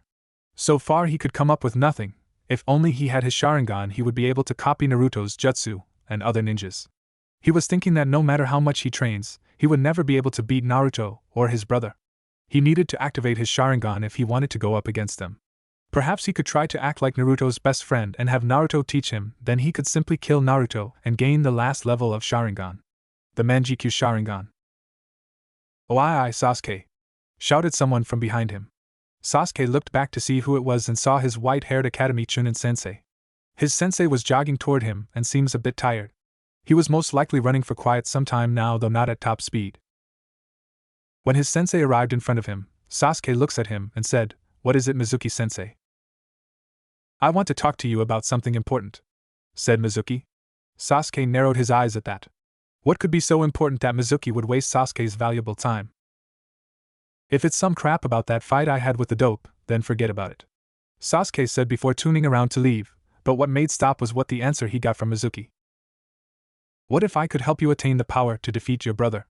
said Mizuki with a sly smile, knowing that this would catch Sasuke's attention. Sasuke turned to Mizuki again and then frowned. "Don't joke with me, sensei. You yourself is a Chunin, so how are you supposed to give me power that I deserve?" "I am getting to that, Sasuke. See, there is this scroll in the Hokage office that has extremely powerful jutsus. All the previous Hokages put their best jutsu in that scroll, and if you could steal it and learn the jutsus, there would be no telling how powerful you would become. Mizuki explained. And how do you suppose I steal it from Hokage's office? Hokage-sama goes home on his lunch break and leaves his wimpy secretary to watch his office, so you should have no problem if you decide to borrow it for a while, said Mizuki with a smile. What do you get out of helping me, Mizuki-sensei? Sasuke asked, not knowing his sensei's intention. Mizuki was sure that Sasuke would be completely in his trap if he decided to make Sasuke think that he is superior to everyone else, so he said, helping a loyal Uchiha is reward enough, Sasuke. I would have helped you a long time ago, but the Hokage forbid me from helping or giving you any pointer, Mizuki said with a slight disgust without showing it. Sasuke gritted his teeth when Mizuki said the last part, but he was proud that someone saw the greatness in him. Mizuki noticed this and knew that it worked. The fool had taken that bait. Now the only thing to do was tell him the location of the scroll and where the best place to master strong jutsu. Then for the next hour both formulated plans to steal the forbidden scroll. Mizuki also said stuff about how Sasuke had the potential any ninja that Konoha ever produced to boost Sasuke's ego, as if it wasn't already big enough. He also told Sasuke the location of the scroll and the time the Hokage leaves the office. And that's the plan, finished Mizuki. Sasuke gave him a nod before standing up and leave. Hee, foolish Uchiha. Won't even know what hit him, thought Mizuki, and he too left the site to carry out his plan. Present time. Naruto has been searching for Sasuke for about 10 minutes now and couldn't even get a glimpse of him. Finally deciding not to waste any time, Naruto headed straight for the Hokage Tower. He should be able to locate Sasuke with his sensei's freaky crystal ball. Upon arriving, Naruto said, "Yo, sensei." The Hokage looked up to see his favorite student. What are you doing here, Naruto? I heard about the Uchiha stealing the forbidden scroll, so I came to see if you could help me locate him. The Hokage sighed and said, I see you've heard about that. Naruto gave him a cheesy smile and said, of course, most of the Chunins are running around like idiots, so I decided to ask one what was going on. I don't think they could track him down since it's been quiet some time now. I couldn't find him either, but sensei doesn't need to know, thought Naruto. Now can you locate Sasuke on that ball, sensei? Sarutobi gave a nod and motioned for Naruto to come and take a closer look. Upon close observation of the crystal ball, Naruto saw an injured Irika who had a kunai in his right thigh. Sasuke looked like he is about to pass out from chakra exhaustion. In front of both of them was Mizuki, who seemed to be in possession of the scroll. It seems Mizuki somehow used Sasuke to steal the forbidden scroll, said the Hokage as he was staring at the crystal ball. I see, so Mizuki was the one who was behind this, thought Naruto. Well, sensei, I think I will dispose of this traitor, said Naruto before disappearing from the office. Naruto could not understand why that teacher would want to steal such an important scroll from Konoha. Mizuki seemed like a good person when Naruto saw him at the academy. So why would he want to steal the scroll? Naruto flitted from tree to tree at blinding speed that would make Guy proud. Mizuki must have promised Sasuke something valuable to make him steal the scroll. Now what could Mizuki give that Sasuke would want? Sasuke did seem like he was about to pass out, so he must have been trying to learn techniques from the scroll. How naive, Naruto mused. Just some power-hungry shinobi. These fools are plain stupid, he thought in disgust. He hates people that would go to any length so get power, and the Uchiha, Mizuki, seems to be in the same category as those people. When Naruto got there, he saw Mizuki throwing giant shuriken at Irika, who was unable to move. Irika closed his eyes, thinking that today no one would be able to save him. He waited for his life to drift away, but soon opened his eyes when he heard a clang sound. He saw a cape-wearing figure that had kanji for Phoenix Sanin. He had an elegant nodachi with red blade with no guard in his right hand. The blade was at least 4.5 feet long with 7 inches blue hilt with a seal on it. Black flames were present on the edge of the blade. Irika was looking at the blade with look of awe. Naruto looked at Mizuki and spat out, "What do you think you are doing with the forbidden scroll, Mizuki?" Mizuki, for his part, was frightened by Naruto's arrival. He didn't take Naruto coming here into consideration. Uzumaki-sama, what are you doing here? Mizuki asked with innocent voice. He really didn't want to go up against one of the Sanin, even if this one was a rookie Sanin. He might still be at least a Kage-level shinobi. Don't play games, Mizuki. What do you want the scroll for? Naruto retorted coolly. Mizuki, finally finding courage to speak up to Naruto, responded, Of course you will never know. This scroll contains the most powerful jutsu in Konoha, which makes it forbidden for other shinobi. Whoever wants to be as powerful as the Hokage would yearn for such a thing. Of course you wouldn't need something like this since you got everything handed to you, considering you were the Hokage's apprentice. When Mizuki said this, Naruto gripped his sword tighter and gritted his teeth. That dope got trained by the Hokage. How dare they do this to me? Hokage should be begging me to be his apprentice. I am a Uchiha, and I deserve the power that this fool has," screamed Sasuke in his mind as he fisted both of his hands hard enough to draw blood. Hokage Tower. Sarutobi was watching everything that was going on in the forest. He knew Naruto would most likely send Mizuki to Ibiki after knowing, but when he just insulted Naruto and the Hokage, he was sure that Mizuki would die today. That fool just dug his own grave. He should have never disrespected Naruto by saying some so low, said the Hokage out loud. With Naruto. Well, Mizuki, as a Konoha shinobi, I can't let you walk away with something that dangerous, Naruto said, a smile. Mizuki had a frown on his face, but that soon turned to a chuckle, then a laugh, echoing throughout the forest. It was stopped abruptly when a fist connected with his face, dislocating his jaw and sending him flying back at least 20 feet. Mizuki slowly got on his feet with a bleeding lips and some loose teeth. Give up, Mizuki, there is no way for you to defeat me, Naruto said softly. Mizuki, seeing no other option, went through his pocket and took out a vial with red liquids. Naruto, narrowing his eyes, said, "And what is that supposed to do?" Mizuki smiled. "I will show you." He then started to drink the substance. After drinking it, he staggered back and forth for a few seconds, then let out an inhuman scream. His hands, upper body, and his head started bulging, and tattoos started to form on his biceps, his forehead, and on both his cheeks. His pupils became green and slitted. His eyes became narrow. The tattoos on his forehead looked like arrows and the others looked like slash marks. "Nani?" Everyone present whispered with wide eyes. Mizuki started to chuckle seeing the reactions. "What powerful chakra, my skin in twitching," said Irika. Sasuke wanted this power. He needed it to reach his ambition. "This power, why the hell am I the only one to be so weak? Damn it!" Sasuke screamed inside his mind. Mizuki was staring at Naruto. Now with this power, he wasn't scared anymore. He felt like he could demolish anyone in his way. "What's wrong, scared yet?" Naruto scoffed. "Che, you are still too weak, fool." "I will show you weak," shouted Mizuki as he sped toward Naruto with a kunai in hand at Jounin speed that surprised Irika, since he knew Mizuki was never this fast. He'd barely caught sight of him. That thing seemed to give him boost in his speed. Naruto's thoughts were cut short when the kunai came within inches of his face. Using his superior speed, Naruto leapt over Mizuki and delivered a spinning kick to the side of Mizuki's head, sending him flying. "Told you. Even with this power boost, you are still weak," Naruto informed. His next sets of words were directed at Irika and Sasuke. "You two move away from there." Irika then moved over to Sasuke and helped him move farther from the fight. "Well, Mizuki, you should consider yourself lucky to see this next technique that will claim your life," Naruto stated as he stabbed his sword in the ground directed toward Mizuki. "Flaming Phoenix Strike," shouted Naruto. "Hokage Tower?" "That almost looks like," thought the Hokage when he saw Mizuki transform. Then a flashback of Anko's transformation from long ago came to his mind and he instantly knew. "So then that's Orochimaru's power. What are you planning now, my foolish students?" muttered the Hokage to himself. With Naruto.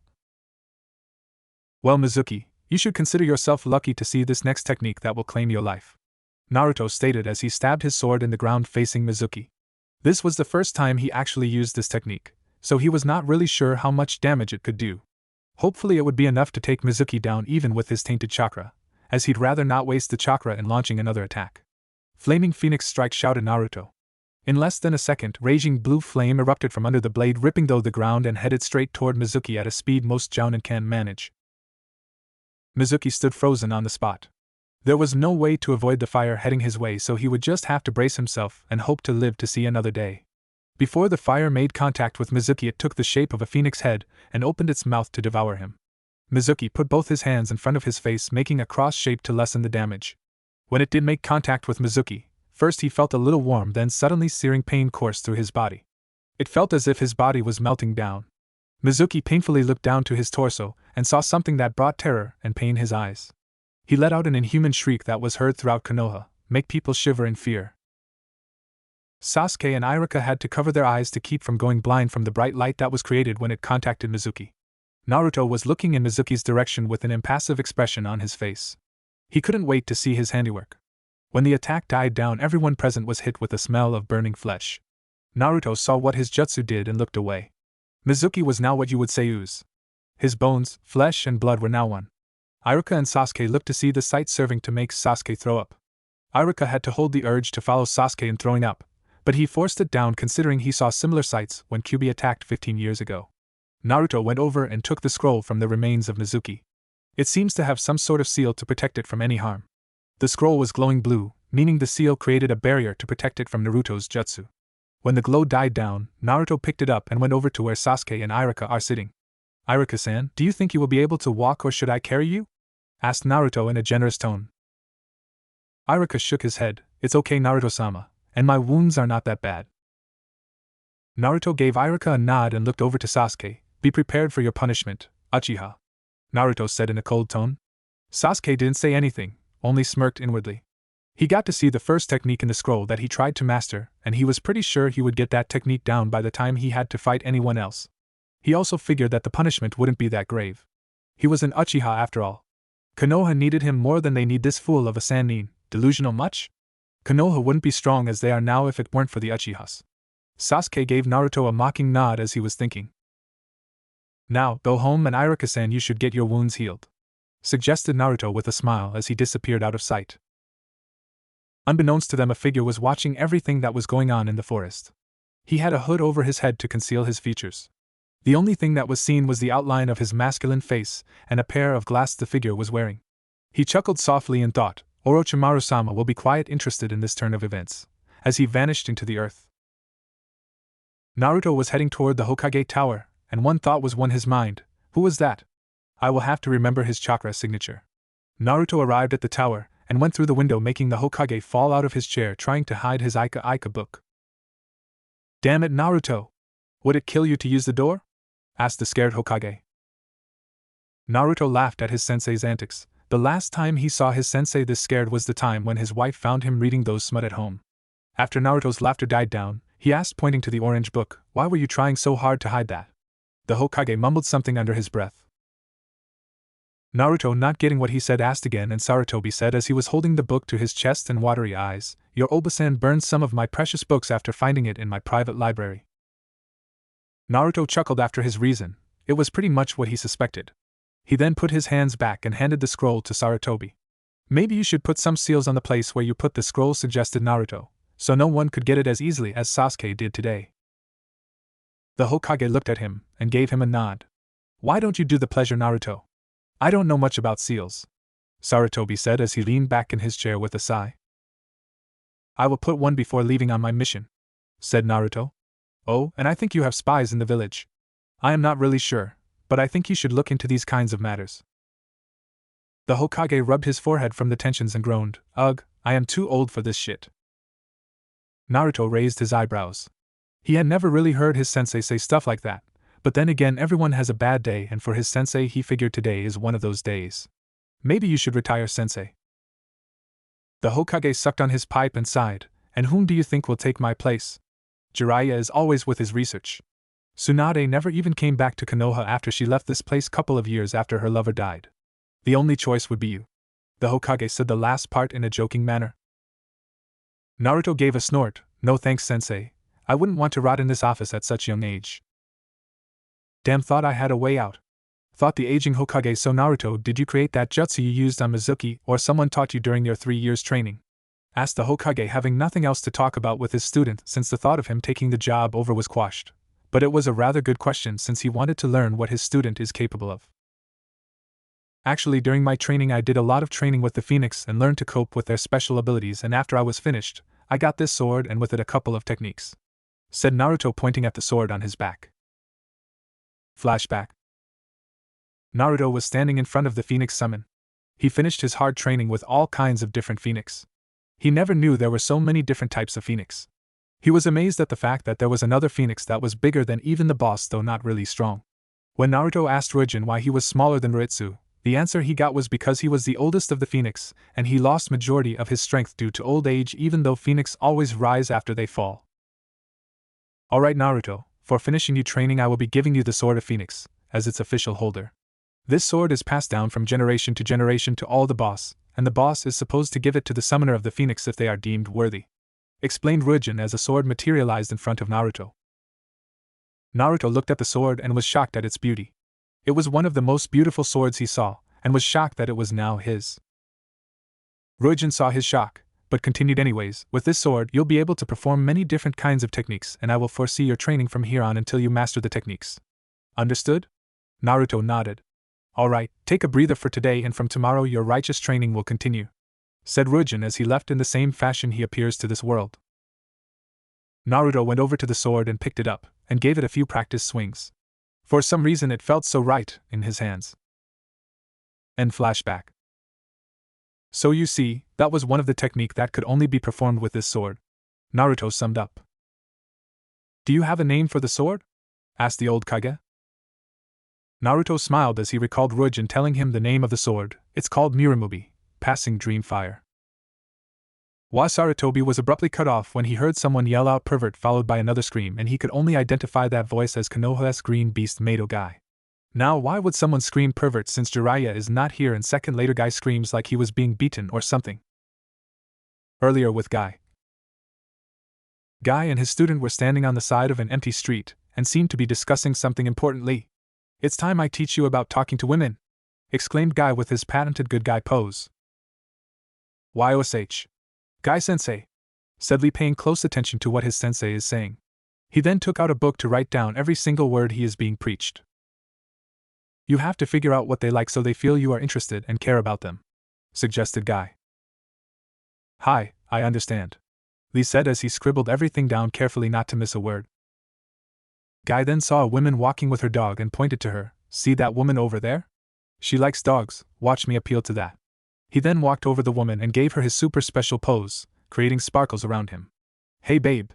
My hot-blooded passion demands we experience the joys of youth together tonight, just you, your dog and me.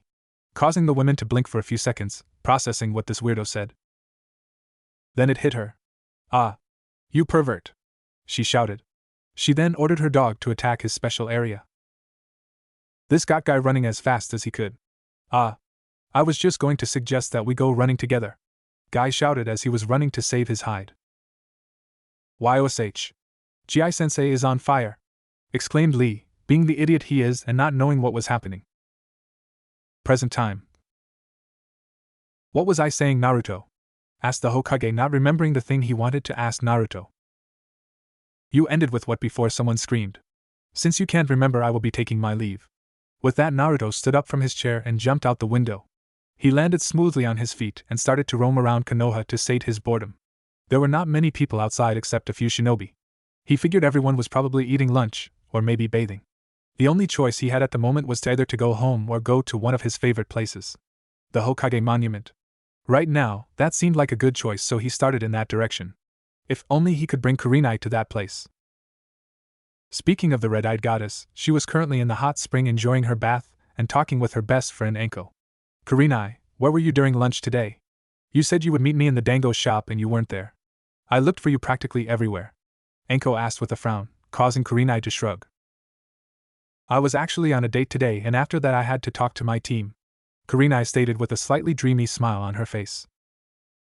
Anko's eyes widened to the size of a saucer.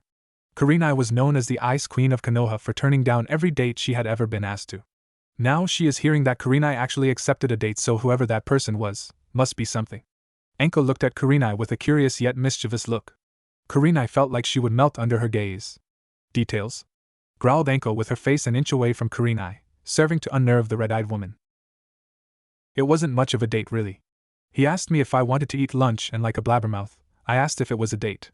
So he said if I wanted to make it a date it would be okay. And in the middle of the date, he left me in the restaurant because of that Uchiha incident, explained Kurenai as she pushed Anko away from her face. Are you going out with him again? Questioned the fishnet-clad Kunoichi. I might. He asked me if I wanted to continue today's date, said the red-eyed beauty with a slight blush. I think you should go for it. I mean, I don't want you to die a virgin, said Anko with a sly smirk. Kurenai looked at her annoyingly. Shut up, Anko. I am not even sure if the small date we had today was even appropriate. He is too young for me even if he is hot, Kurenai stated with a slight stutter. Well, spit it out. Who is the guy? Asked the now completely curious Anko. Kurenai fidgeted with her finger for a while. She didn't want Anko to know who it is, because she was worried that Anko might be too judgmental. But it didn't look like she had any other choice, so said, "It's Uzumaki Naruto." With a sigh of relief. She wanted to get that out of her. "Oh man! I was hoping I could get into the Gaki's pants, and now you tell me you dating him," exclaimed Anko without even a blush on her face. Kurenai, being modest, at least had the decency to blush. "Anko! We are talking about me here." Anko pouted. "Fine. I think you should date him. He seems like a good person, I think. And so what if he is younger than you? A lot of people date someone younger than themselves. And he doesn't look like a pervert, so I guess that's a bonus. Besides, it will be good for you in the long run," Anko said nonchalantly. Kurenai thought for a second. "I guess I'll think about it," she conceded, as she and Anko started to walk out of the hot spring. The next day, the birds were chirping merrily outside, the joyful people of Konoha were bustling on the busy streets of the village, and the blissful shop owners started to set up their stalls as the morning sun was shining its breathtaking beams on the contented people of Konoha. However, 3 people of Konoha were very irritated about something, or rather about someone. That someone is Kakashi. He was supposed to be at his team meeting about 2 hours ago, and he still hasn't shown up. Kiba and Sakura were pissed to no end. Kurenai was only slightly irritated since she knew of Kakashi's tardiness. Sasuke had an expression of indifference, so did Shino. Hinata was poking her finger together. "Cha! Where the hell is that dim-witted teacher of ours?" Sakura yelled in frustration, swinging her fist in the air. Everyone present merely sweat dropped. That is, except Shino, who still held the mask of indifference. If Kakashi told them to meet 3 hours later, then they could have used this valuable time to do something more to prepare. Just then a sound of puff indicated someone's presence, and when everyone looked to the direction of the sound, they saw Kakashi lazily standing there with a peace sign. "Ohio Mina," greeted Kakashi as he dodged a kunai thrown his way by an angry Sakura. "My second impression of you is I don't like you," Kakashi stated. "Ah, now that we are comfortable with each other, let's introduce ourselves." Kakashi's unhidden eye became U-shaped as he smiled under his mask.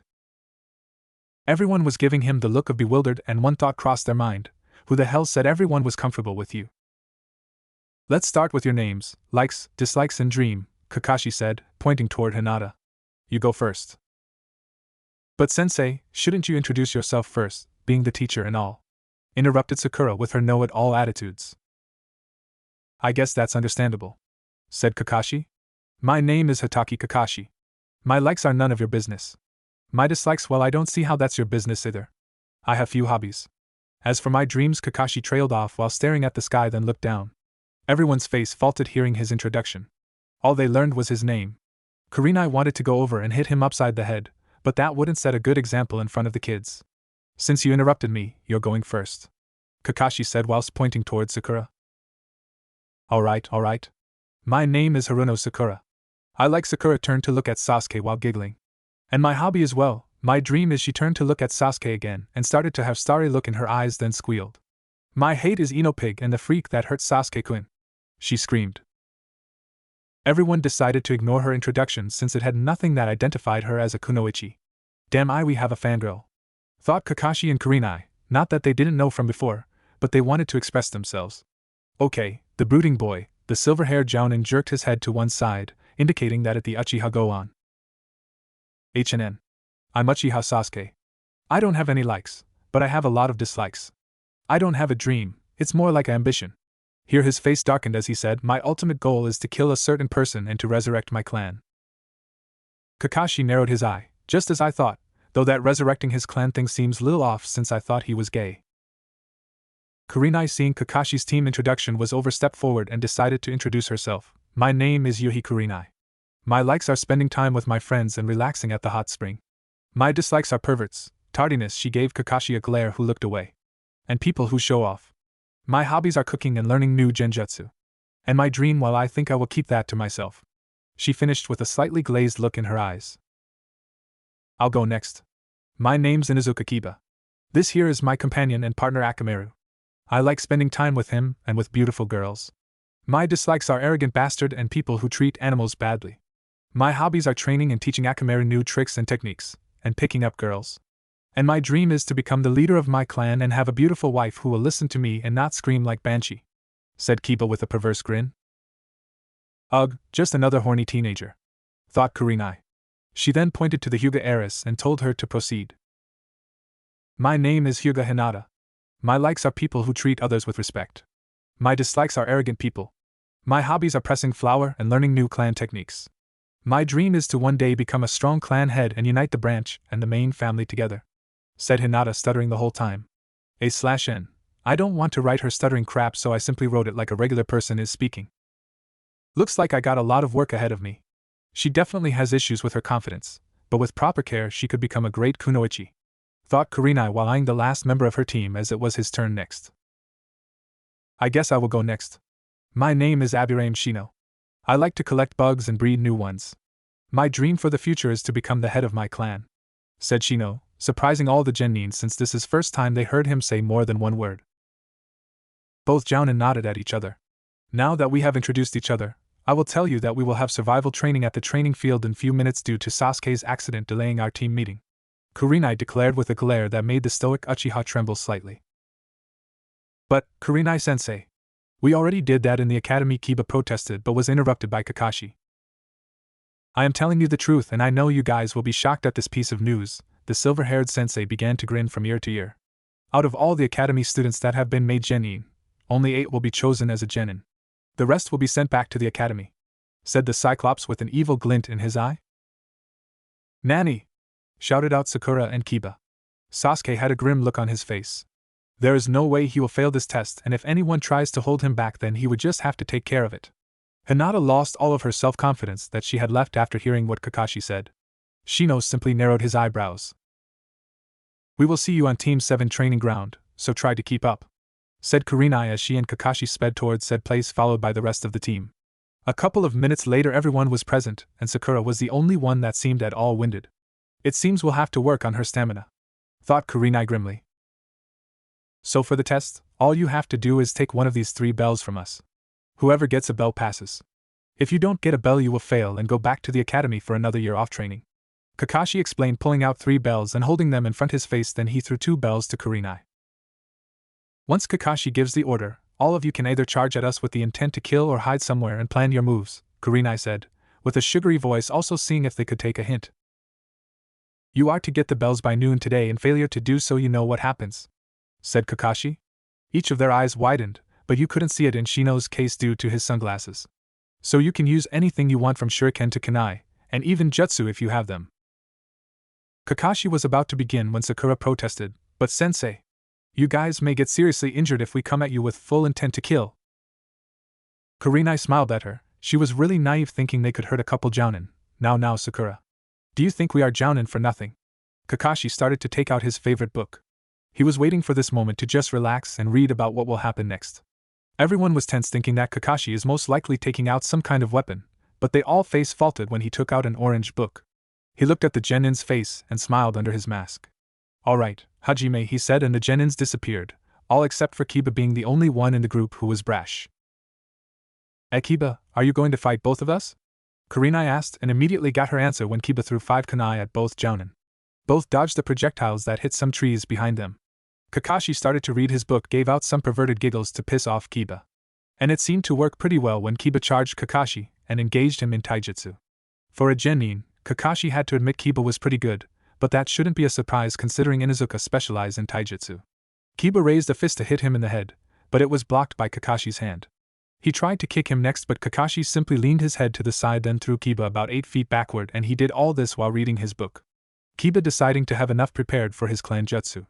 He called Akamaru over and tossed him a food pill and then ate one himself, crouching low to the ground so he was on his hands and feet, and then his nails lengthened. Kakashi, seeing him do this, started to do sets of fast hand seal, doton, double suicide decapitation, he shouted. Kakashi then emerged from under Kiba, pulls him down so his head was the only thing above the ground. What the hell? Kiba yelled, finding his body unable to make any move. He looked around and saw his dog was in the same condition, whimpering. Kakashi looked down at Kiba and said, well, 1 down, 4 more to go, right, Kurenai? Not getting an answer, Kakashi looked around, and she was nowhere to be found. He then heard a scream, and it was the voice of his pink-haired student. I guess she is taking care of the others, he thought with a smile. Meanwhile, all this was happening, Hinata and Shino was making plans to get the bells from the jounin. They figured out the true meaning behind the test. It was actually Shino who figured it out and went to seek out Hinata. Now they were seen heading towards Sasuke's direction since he was the only one who was able to fight according to his bugs and Hinata's Byakugan. What the hell are you two doing here? asked Sasuke, who was about to take action to take his rightful bell. We figured out a way to pass this test, said Shino in monotone. Sasuke raised an eyebrow and said, yeah right, like no one knows how to pass the test. I simply have to take the bells from them, then I pass. There are only 3 bells and the one returning to the academy isn't going to be me. Shino smirked at the Uchiha's stupidity. Do you actually think that we genin could take on experienced Jounin Sasuke-san? Hinata stuttered out. Sasuke sighed, for once he might have to take help from these weaklings. Fine, what do you propose? With that, Shino and Hinata started to share their ideas with each other. Okay then, let's get to work, Sasuke said with a grim face, since he had to work with someone who was weaker than him. The other 2 nodded and vanished. Sasuke scanned his surroundings as he hid in the bushes while observing Kakashi was leaning on a tree with his face buried in his book. The raven-haired boy flew out of the bushes and blew out a massive ball of flames from his mouth with a loud and clear, Katon, Gokaku no Jutsu. Fire release, great fireball technique, and then a gigantic ball of fire rushed towards Kakashi, who had a shocked look on his face. The fireball consumed Kakashi, and a second later he saw something fall onto the ground, resembling a scorched tree trunk that once was Kakashi. Kawarimi no Jutsu? Body replacement technique, he thought, narrowing his eyes looking around the clearing for Kakashi. Never let you enemy get behind you, Kakashi whispered before putting his finger in a tiger seal, then shouted, Sanin Goroshi, and thrust his finger forward, poking Sasuke in the ass. Raven-haired boy's face became red when he felt Kakashi poke him there. Oh yeah, I mean oh, Sasuke yelled as he went flying. Kakashi